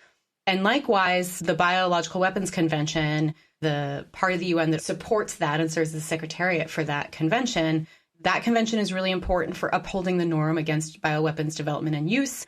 And they're thinking about sort of technology issues that are associated with that convention, and they're trying to build up capabilities to be smarter about that and better informed, and that's fabulous. But I still think that there's a gap in the system and that these existing institutions aren't really designed or set up to address the set of issues that I've been describing. And so we at NTI are envisioning setting up a new international organization that's dedicated to biosecurity, and that would work very closely with the UN system, including the BWC and including WHO, but would be independent and would really be the home for all these different kinds of projects in an ideal future. And it would really work to meaningfully reduce risks. The vision or the mission that we're envisioning is that it would work to reduce catastrophic biological events that could be caused by a deliberate attack or an accidental release event. And that what this entity would do is that it would sort of promote stronger global norms about biosecurity and also develop tools and incentive structures to incentivize people and institutions to actually adhere to those norms. So that's the big picture. That's a lot to tackle. It's a very broad mandate. We envision that it would start pretty small with a pretty narrow focus. And if we can demonstrate that that works well, for example, with DNA synthesis screening, then we can sort of expand from there. So that's the vision. It's a big vision. Yeah, it's big. We're working with international partners right now to scope out what this entity would look like, what its mission would be, what its scope would be, how we might structure the organization, how we might fund it, how it might connect to other parts of the international biosecurity architecture. We would ideally like to launch the organization by the end of next year, by the end of 2022. And that's a work in progress, but we're really excited about it. And we think it's sort of a relatively new approach to addressing this set of issues. That's the big picture. Is the goal to get global coverage with these reforms, or is it maybe primarily you care about the countries with the most advanced biotech industries? Or is it maybe just, the more countries you can bring on board with some of these changes, then the better?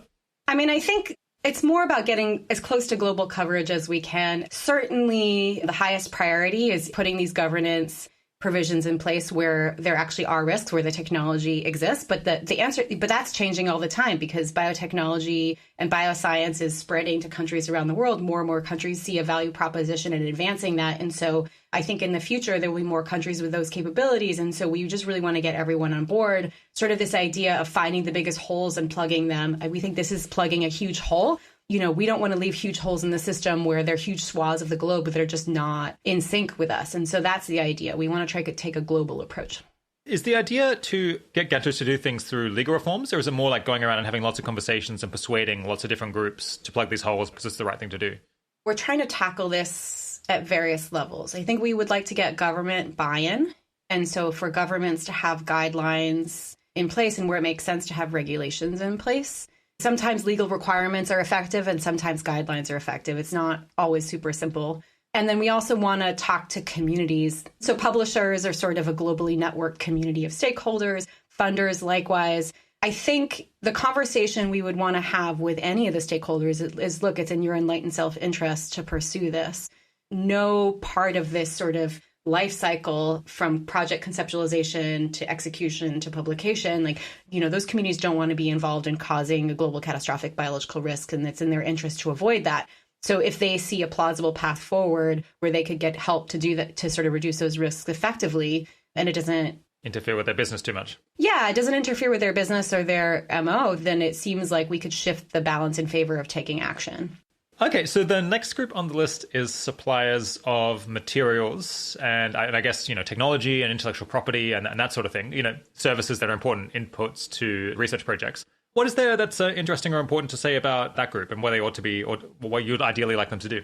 Yeah, so the simplest way to describe this group is when you're a bioscience researcher, you need services and you need stuff to do your work. And I think a classic example to make this very concrete is DNA synthesis providers. So people in research labs are constantly ordering DNA over the internet to sort of do their next experiment, and then it gets shipped to them in the mail a few days later or a couple days later. And so that's a crucial service and an integrated part of the bioscience research infrastructure. That's an example of the industry and the community of service providers really doing the right thing. They've voluntarily stepped forward to screen their orders and their customers for the most part, even though it's not legally required, because they think it's in their enlightened self-interest. And they're doing a pretty good job across the board. I think the downside there is there isn't comprehensive coverage. We don't exactly know what percentage of global market share is covered. The best number I've heard is 80%. So an estimated 80% of global market share is covered by companies that screen. And then there's a gap, roughly 20%, but we don't really know for sure of companies that are not screening. And we want to get, again, with plugging the biggest holes, we want to get closer to full coverage. The concrete example of what we're doing at NTI is we're developing an international common mechanism for DNA synthesis screenings to make it easier for providers to screen, to make it cheaper and faster, so we can get more comprehensive coverage and we can just raise the standard of practice across the providers that do screen. The one thing I would add is that's an example, that's not everything. And I think there are going to be new service providers in the future that we're going to want to look at. For example, cloud labs or something that are coming online that where we might want to look at analogous solution sets and get ahead of the curve there in terms of safeguarding that space as well. What about companies that supply things other than synthesized DNA, just like other, advanced inputs that you might need in a research lab? To what extent could they interrogate a project about, what exactly are you doing with these things? Are you following, say, some, biosecurity protocol and they'd only be willing to sell materials to groups that have met their standards for safety? That's a possible future. I think that plugs into this idea of a seal of approval that I was talking about a few minutes ago, where you would have to figure out what are the standards of practice that we want to incentivize and sort of measure against, and who's actually qualified to ascertain whether a company or a lab in question is actually in compliance, and can we have a credible third party do that? And so I think that future is plausible, but we have to build the infrastructure to make that real, and we just don't have that right now. Yeah, I guess if you're a for-profit company, how do you pay for this? Because if you have a competitor that's not doing it, then they're potentially going to be able to undercut you. So if you're going to have prudential self-regulation by an industry, they'd have to really be on board with the idea that it's a big threat to their industry to have anyone not following these rules, because it could bring down the hammer on everyone.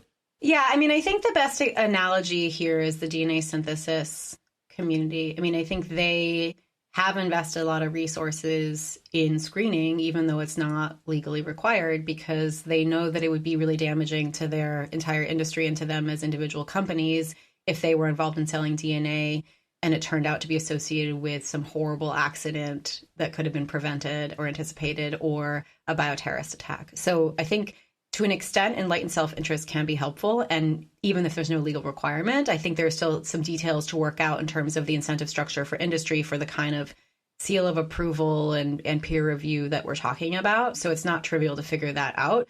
But yeah, I think you're asking the right kinds of questions. The only other thing I would say is that some things are more conducive to this kind of screening than others. I think there are things like DNA synthesis screening, or cloud labs where you could look specifically what the customer in question is trying to order and evaluate pretty carefully whether it's risky or not. And there are other things that are very general purpose, like centrifuges or, just equipment, automation equipment, that there's nothing you could do to look at the order in question and say, oh, this is irresponsible, right? It's just a very general use. And so I think for general use stuff, it's harder to screen in that way. You could still do the kind of thing that you're talking about, which is screening your customer. So, there are different ways to approach that.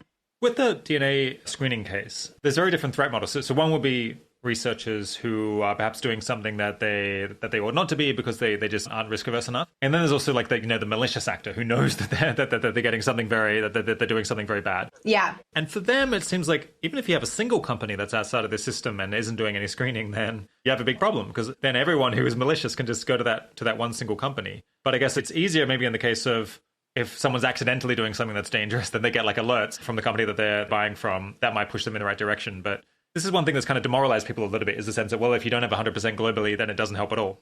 I would push back on that. And again, I'm going to go back. I'm going to sound like a broken record. The solution is still effective, even if it's not 100%. And I think that's true across the board for biosecurity and pandemic preparedness.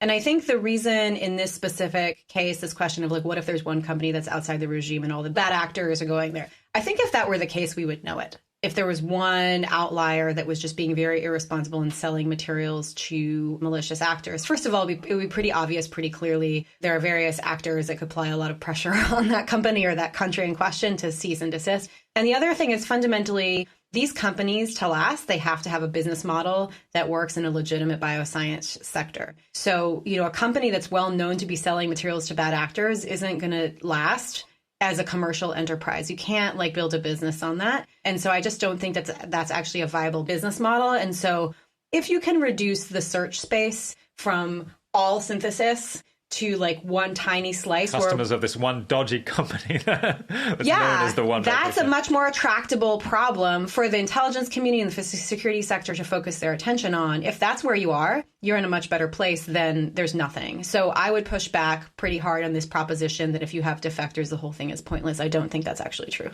Yeah, that's a good point. The final group is publishers. What's interesting about them? Gotta give them credit where credit is due. Journal publishers have, as of years ago, they recognize this problem. They formed a network. They have made joint declarations about their intention to screen publications more vigorously for biosecurity. They put processes in place, or at least some of them have. And so I think generally their intentions are good and they have taken steps in the right direction.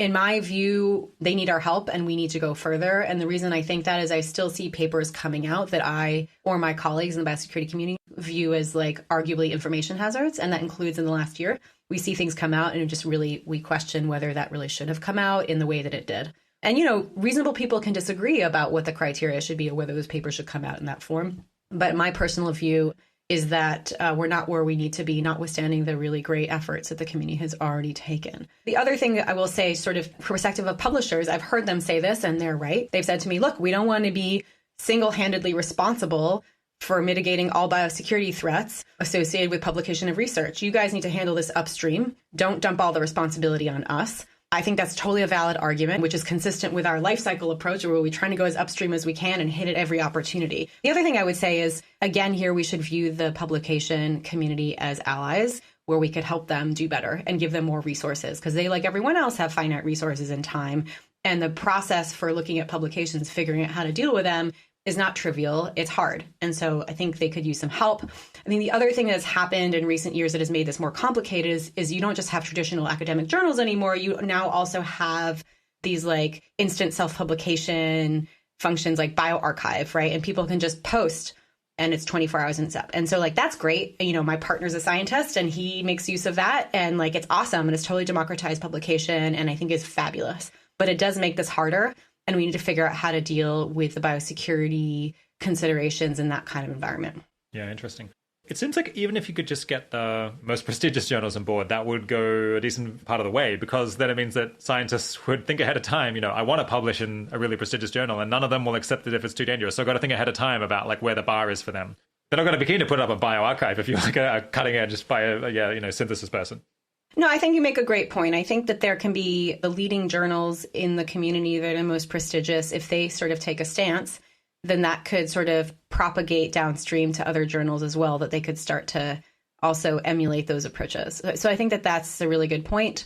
And it's another way where a non-100% coverage answer could still get us moving in the right direction. Yeah, exactly. Move the needle. That's what we need to do. Okay, zooming back out again. What's the biggest weakness of the platform that you've laid out here? What worries you? So I think there are a few hurdles. One of them is we just need to get really broad international support for this. We don't have to have 100% coverage, but I think for this to really work meaningfully, we're going to have to get a lot of countries on board and a lot of communities on board. I think it's in all our shared interest to do this, but we have a lot of work ahead of us to get there. So I think there's work to be done there. I think we can set this in motion with very clear ideas about what this should do. And I think the challenge will be over time for the organization to stay focused about reducing the greatest risks and threats and be very clear-minded about what it's trying to do and continue to develop concrete ideas for really reducing the risk. I think a failure mode is that, like, if there's weak leadership for this organization, or it sort of drifts over time and loses its focus, it could be less effective. So I think it's really important to have strong leadership that really gets it, like has the right combination of people that are like politically savvy and know how to continue to maintain the relationships with all the key players, and also really technically astute and focused and developing innovative solutions. And so I think it's really actually hard for an organization to sort of do all those things. I mean, it's totally doable, but we have to get really excellent people who are really dedicated and really smart and analytical about how to solve these problems. So I think we can do it, and I'm optimistic. And, it's basically our top priority on the bio team, and it's a huge priority for NTI across the board. And we're really committed to this, but we have to work hard to sort of set it in motion in a way that it's likely to succeed. Yeah. There's quite a lot of different actors here. Obviously, there's for each one, there's probably several things that we would like them to do differently than what they're doing now. Yeah. If you could only get, a few parts of it taken up, which parts would you prioritize most highly? I think I would start with the places where we have a really clear theory of change and a lot of leverage and a clear set of actions. So I think DNA synthesis screening is definitely part of that core package. And, we've developed a pretty concrete set of actions, and we're actually going to start there in terms of the scope of activity of this entity, this organization. I think the other two places where there's a lot of leverage is at the beginning and the end of the cycle. I think funders have tremendous leverage. So if we can get this bio funders compact sorted and get funders to all get behind doing a biosecurity review, that would be huge. I think that's probably one of the most impactful things we can do to sort of shift the incentive structures and the mindset of people. And then at the other end, I think publishers also have a lot of leverage. So if you get the funders and the publishers, that would make a huge change. On the funders, if I remember correctly, the National Institutes for Health in the US is an enormous funder, or it's just a giant in the field. Is that right? So maybe if you could move that. Tens of billions of dollars a year. So I guess they're pretty high on the list of groups you'd like to persuade. And they might actually have the resourcing, given their scale, to do a really thorough job, to hire the right people, to have the processes. So the U.S. government and the U.S. Department of Health and Human Services, which oversees the National Institutes of Health, does have a process in place. And in fact, during the Obama administration, there was all this concern about gain-of-function research with certain pathogens of pandemic potential. And the U.S. government put in place a 2-year moratorium on some of that work. And then they, at the White House level, they sort of revisited the question of what should the governance requirements look like? What should pre-funding review look like? And they put out something called P3CO, which is an acronym. It sounds suspiciously like C3PO. That is not an accident. There was a sci-fi nerd in the mix that may have made that happen, which is a fun side note. Yeah. And HHS, Health and Human Services, which oversees NIH, was the first to actually tackle it and try to make that real at an institutional level. If you look at the news, there's a lot of live conversation about how that's going and whether or not it's robust enough. And I think some criticisms of this process is it hasn't been as transparent as some in the biosecurity community would like it to be. So there's a call for more transparency about who's involved in the process and what's involved in the process. And I think there's some open questions about criteria, are they stringent enough? And I believe I've read in the news recently that in recent years that the NIH had changed their criteria and made them less stringent. And so that actually has gotten a ton of attention recently in the news because there's so much discussion about gain-of-function research and what should and shouldn't happen and what's responsible and not. And so it's just an active subject of discussion in the media. And I know that the White House is also thinking about this a lot and trying to figure out how we can step up our game and do a better job. So it's a live issue, and absolutely the U.S. government is a huge funder of bioscience research. And if they get it right, that could really help the field as a whole. All right. You've answered basically all the questions I've got here. So it's probably time to move on from the NTI policy agenda here, both on shaping intent and constraining capabilities. Is there anything you'd like to say to pull things together, or an overall remark? I really appreciate this conversation, and it's been really rich, and appreciate the opportunity to talk about this in intense detail. I would say it's a really interesting time, and I think it's sort of what I view as a pivot point, because I think our community has really been looking at these kinds of questions of how do we really prevent deliberate and accidental release events for years. And I think we've struggled to come up with a framework for where we could advance meaningful projects that will actually reduce risks in real ways that stand up to scrutiny. And I think we're making some headway in terms of coming up with new approaches or refreshed approaches. And so I'm optimistic that we'll be able to make a lot of progress. And it's exciting to see the biosecurity community really move forward with some of these initiatives. I have to say part of the credit that's due for all of this progress is the EA community, in particular the EA funders that have put so much money into this field. It certainly includes Open Philanthropy Project. It also includes Longview and others. I don't want to leave anyone off, but there are a lot of people who have really focused on this. And I do think that it's making a difference.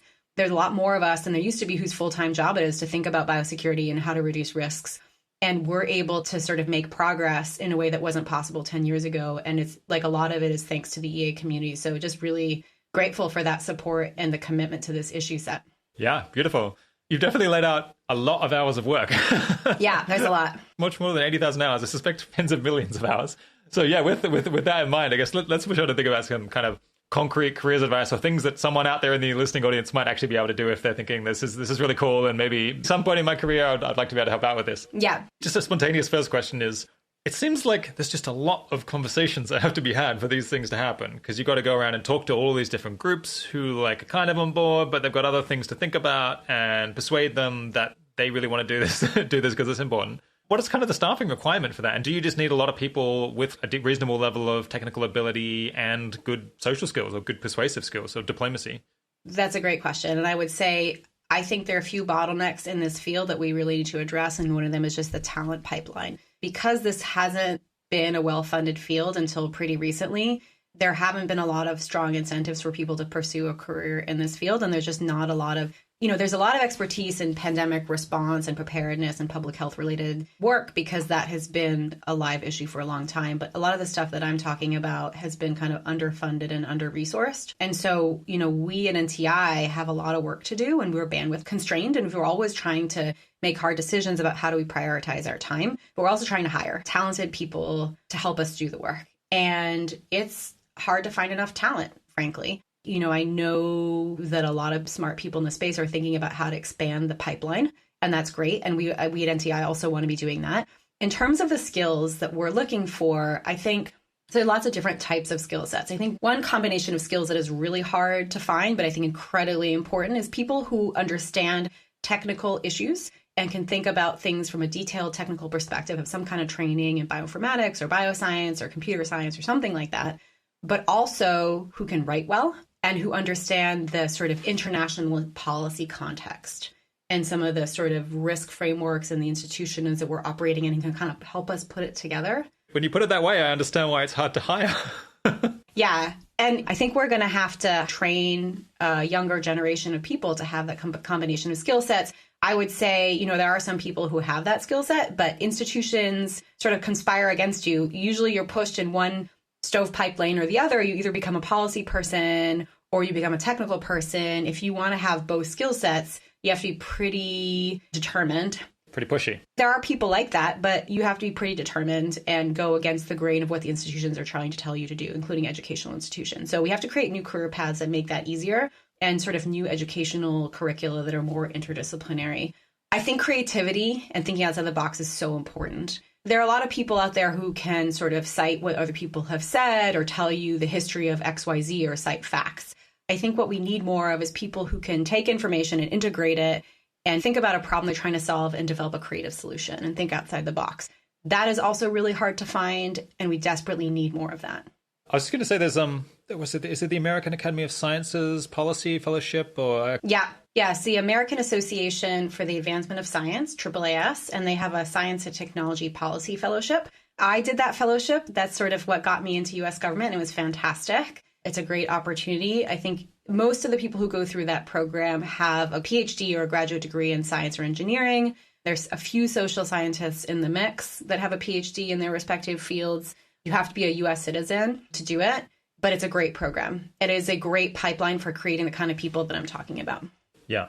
Okay, so you've kind of laid out one archetype that's really important to pursue this agenda, which is people with a reasonable level of technical knowledge and also a reasonable understanding of policy, law, government, and I guess possibly international organizations as well. Are there any other archetypes that people should have in mind, or like other important skills that you might need in order to get all of this done?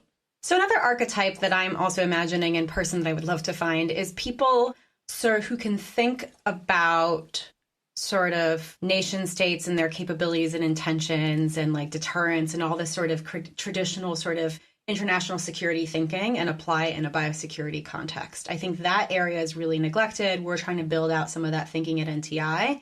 We need more people who are really can do that. So there are people who sort of have that training or mindset, and there are people who understand biosecurity and pandemic preparedness or even the technical issues. And there are people who look at the history of the Biological Weapons Convention and study, look to the past, right? But there are very few people whose job it is to think about how do we create a future world where there are good incentive structures and institutions in place where bioweapons are less attractive to states. And we need people like that. Yeah.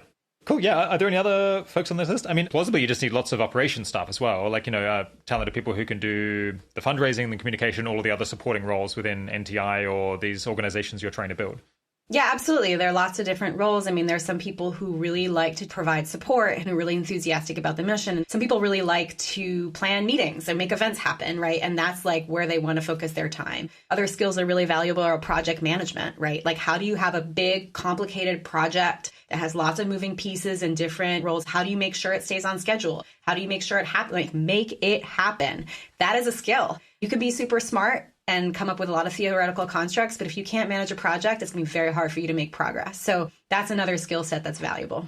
I suspect that if I applied to the US Department of Defense, they wouldn't hire me because I guess I'm not an American, among other things. Actually, there's quite a lot of other people, quite a lot of non-Americans in the audience, and maybe people who don't feel they're suited to a military or a security career. How could people in those buckets potentially contribute to all this? Yeah, absolutely. So the U.S. is not the center of the universe. There are other countries that are doing important work. And what I would say is because of where the money has been, where the institutions have been, there are a lot of people who have some degree of biosecurity skills and knowledge that are either in the U.S. or in Western Europe. A lot of those folks are in the U.K., including yourself. Yeah, both of us is it right now.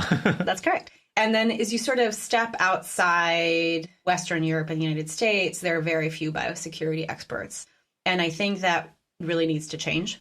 We are going to be able to drive progress much more effectively if you have smart, thoughtful biosecurity people in countries and regions around the world. I can tell you when we plan international meetings, we're always trying to get more diversity of geographic representation. And it's really hard to find biosecurity experts from all over the place.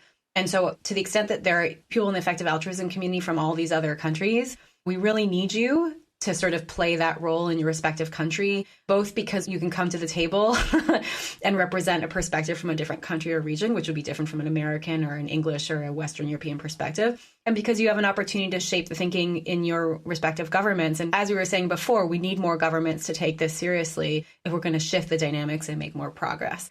So I think in some countries, there are opportunities in government. In other countries, there might be opportunities in non-governmental organizations. Some places will have both.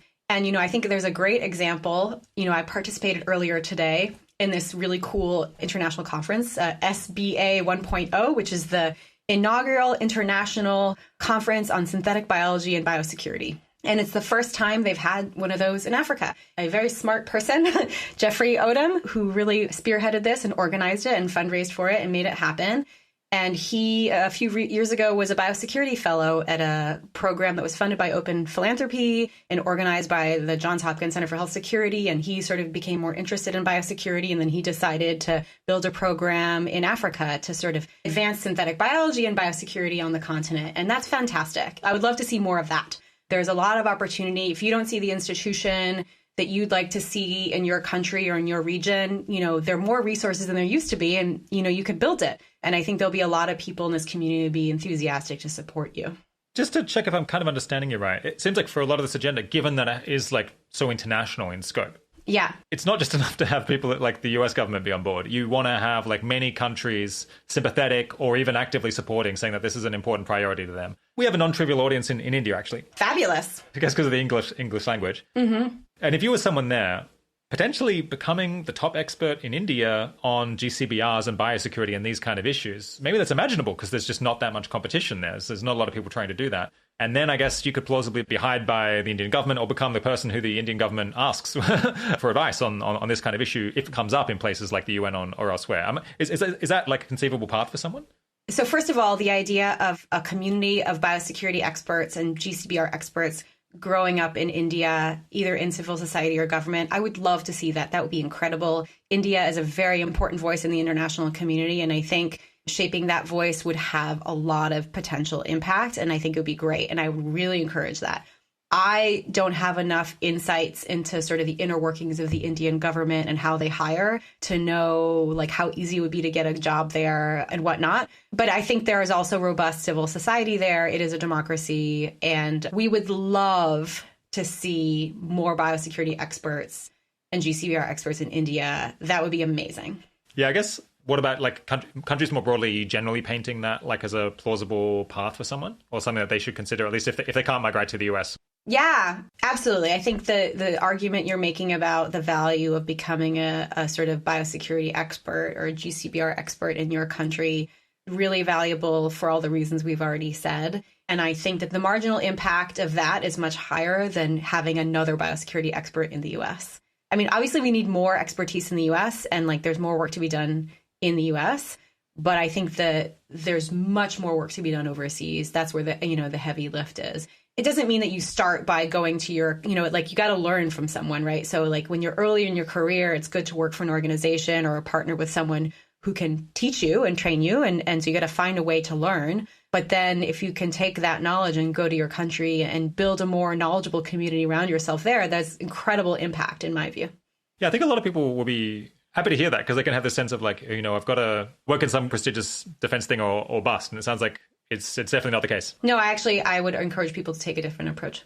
Yeah, interesting. This is possibly too big a question to answer, but I guess we've talked about lots of different kinds of institutions here. And I wonder how people who care about GCBR security issues should weigh up kind of careers in academia versus think tanks and nonprofits like NTI versus national governments versus international orgs. Do any of those seem like usually more promising than another?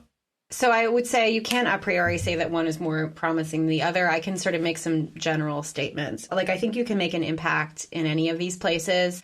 I will say that in academia, it can be a little harder sometimes because I think it really depends on whether your academic institution is going to support you in doing work that doesn't fall neatly within a defined academic discipline. It doesn't fit neatly in bioengineering or molecular biology, and it doesn't fit neatly in political science. Public policy kind of straddles two disciplines. So I would say, in theory, you can make a difference in an academic context.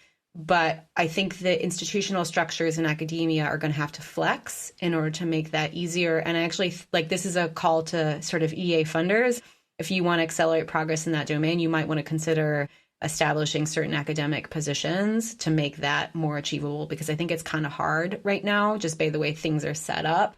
But, Megan Palmer is at Stanford and she's doing amazing work. She's an example of a very talented academic that's really leading really important conversations. And because she's in an academic setting, she's free to explore things sort of in a conceptual way. Her approach to sort of addressing this issue set is a little different and quite complementary to some of the stuff that we're doing at NTI, which is a nonprofit. And we actually work with her because she brings something different to the conversation, which we really value. In terms of, governments, I think anyone who has a chance to sort of work in a government in their respective country or an international organization, I would absolutely, even if you don't want to spend your whole career there, I think it's a great idea to spend at least a year or two checking it out. Because once you learn how the inside of the machine works, you're going to be much more effective on the outside in trying to shape it. I started my career working in a non-governmental organization. I spent all my time trying to shape what government did, but government was a bit of a black box to me. Then I went into government and then came back out, and I feel like I'm much more effective at what I do because I understand how the machine works because I was inside the belly of the beast, and I would commend that. I think that's true for both governments and for international organizations like WHO and the UN. And that brings me to another point, which is just you don't have to spend your entire life in one institution or one kind of institution. And in fact, I think you're likely to be more effective at problem solving if you move between different types of institutions. You'll have more perspective about how different parts of the system work, and you'll have more relationships, and you'll be better at problem solving creatively. Occasionally, I hear people say something that's kind of like, if you have the opportunity to take a role in government, then that's likely to be like much more impactful than, developing policy outside of government. because you can actually just like try to write the policy there. But I feel like conceptually that can't quite be right because these roles are so complementary, because people, once they're inside government, then they don't have any time to think about like what they should actually be doing a lot of the time, or at least that's what I've heard. So they need people outside at think tanks, in academia or elsewhere, like figuring out, once you actually have a policy shaping role, what should you be doing? Because that actually requires like a lot of conversations, a lot of like deep background understanding and so on. So it seems like to some degree, how impactful these roles are is tied together, and they can't radically differ from one another because of the deep like complementary nature. I'm generally sympathetic to that argument. I basically agree with what you're saying. I think that's right. And, if you've spent time in both of those sectors, you'll understand that very intuitively. And I think it's very true. So they actually absolutely are complementary. And in the way that you're describing, and when they work together well, it can be a beautiful thing and a lot of stuff happens. Like what I'll say about having spent some time inside of government, you're closer to the levers of power. And so you can write policies or make decisions if you're in a place where you have influence, as opposed to sort of a tiny cog in a huge machine, right? You have to be in the right place with the right leadership and the right authorities and opportunities. So yeah, you can be close to the levers of power. You can write the policy, you can shape the policy, but you're more constrained. Governments tend to be fairly conservative institutions. There are a lot of voices that need to be heard. There are a lot of rules. And so, while you have, in the best situation, you might have a lot of power, you don't necessarily have a ton of freedom. And as you point out, you also don't necessarily have time to do deep research. That's not your job if you're actually writing policy. On the other hand, in the NGO community, you have less power. You don't control the way that we exert influence for the most part, convincing other people to do things, not by doing things ourselves. But we have more freedom, and we have more freedom to sort of take different actions. We have more freedom to speak publicly about our views. We have more time to think creatively. And so they are complementary. And I think that's right. And I think it's great to try both and see sort of what feels right. Yeah, I guess maybe one way of synthesizing this is there's moments when, the minister is really on board with your thing and says, please come in, I want to hire you, I want you to draft the regulations for me. Fabulous. When that happens, you should absolutely go and do that, because those occasions only come up fairly rarely, and you'll be like crossing the finish line at that point, actually like getting things done. But the reason you're going to have all of that impact at that final moment is because all of this preparation has been done, potentially by you and lots of other people figuring out what you should actually draft in those regulations once you get the golden opportunity to do so. Yeah, I think that there's a lot of truth in that. I mean, there are moments in government, in the US and in other governments, where the stars will just align, where there are people that who sort of share your worldview and your priorities, and they've created an opening to make some change, and they want you to be involved, and you're going to be able to make an impact. Great, go for it. Sometimes there's a lot of work that goes on behind the scenes to set up that moment in time and is where the stars align. You can't assume that's going to happen all the time. I think the only exception I would offer is you don't always know that the golden moment is going to happen before you go in. Sometimes you just need to go in and take a leap of faith that something good will come of it. And the other thing is, even if you don't make a huge impact, just going in for a year or two and learning how the system works is incredibly valuable. Huge and it career can capital. it'll multiply your potential for impact downstream if you leave government and work somewhere else. You'll just be so much more knowledgeable and credible, and you'll know what you're doing. And so I would say absolutely, go for it if you have this golden opportunity, but that shouldn't be the standard for entering government service. All right, we're almost done, but we got quite a few audience questions for you. Are you happy to field a handful? Yeah, happy to do that. Okay, yeah. The first question was government policy and civil society actors in foreign countries. How open are they to communication and cooperation? Yeah, so I think a lot of other governments and countries around the world and civil society organizations have a shared interest in reducing catastrophic biological risks. And I think that they are, as a general matter, incredibly open to collaboration and communication. I think it's easier for civil society organizations to collaborate just because they're, as I explained a few minutes ago, they are less constrained by all the sort of rules and constraints that governments might face. Unfortunately, there aren't as many biosecurity organizations and countries around the world as we'd like to see. So I think it would be great to have more partners to collaborate with on these important issues. In terms of governments, I think it can be complicated. Some governments are more open to collaborating on this and others less so. It sort of depends on what their current policy positions are and how important biosecurity is to them right now, and what the specific ask is, and if the ask of them or the thing we're trying to advance comports with and is consistent with their current state of national policy, if it pushes them a little bit outside their comfort zone. So it really depends on the issue. Yeah, and they also asked, do you think COVID has increased or decreased the willingness to communicate and cooperate internationally? So COVID's really an interesting milestone in our longer journey to address these risks. These risks that we've been talking about have existed long before COVID. And the difference is that COVID has created is it's drawn a lot more attention to this issue set.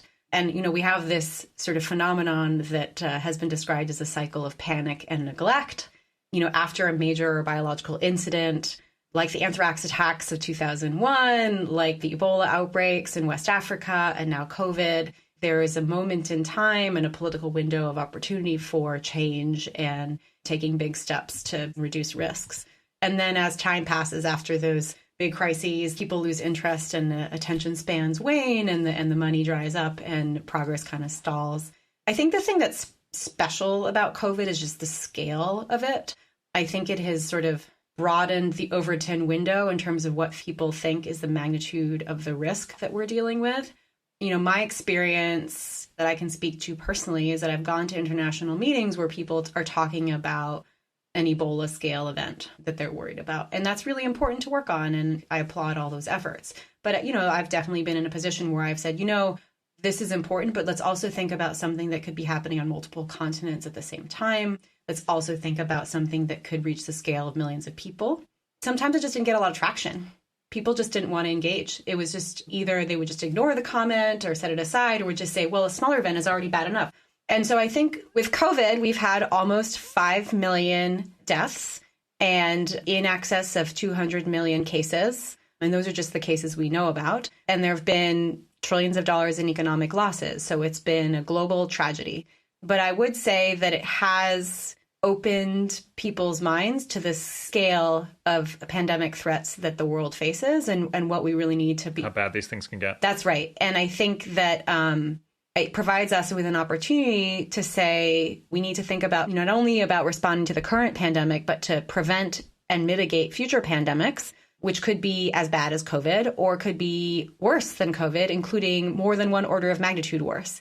We can say that credibly, and I think people take that more seriously than they would have done before the pandemic. Another audience question kind of on a similar theme was, how can we maintain international cooperation on global health security in an environment characterized by high levels of strategic competition between countries? Yeah, it's a great question. And I think it came in over Twitter response to your poll. Yeah. And it's a great question. This era of great power competition that we're in is making global cooperation on key issues harder.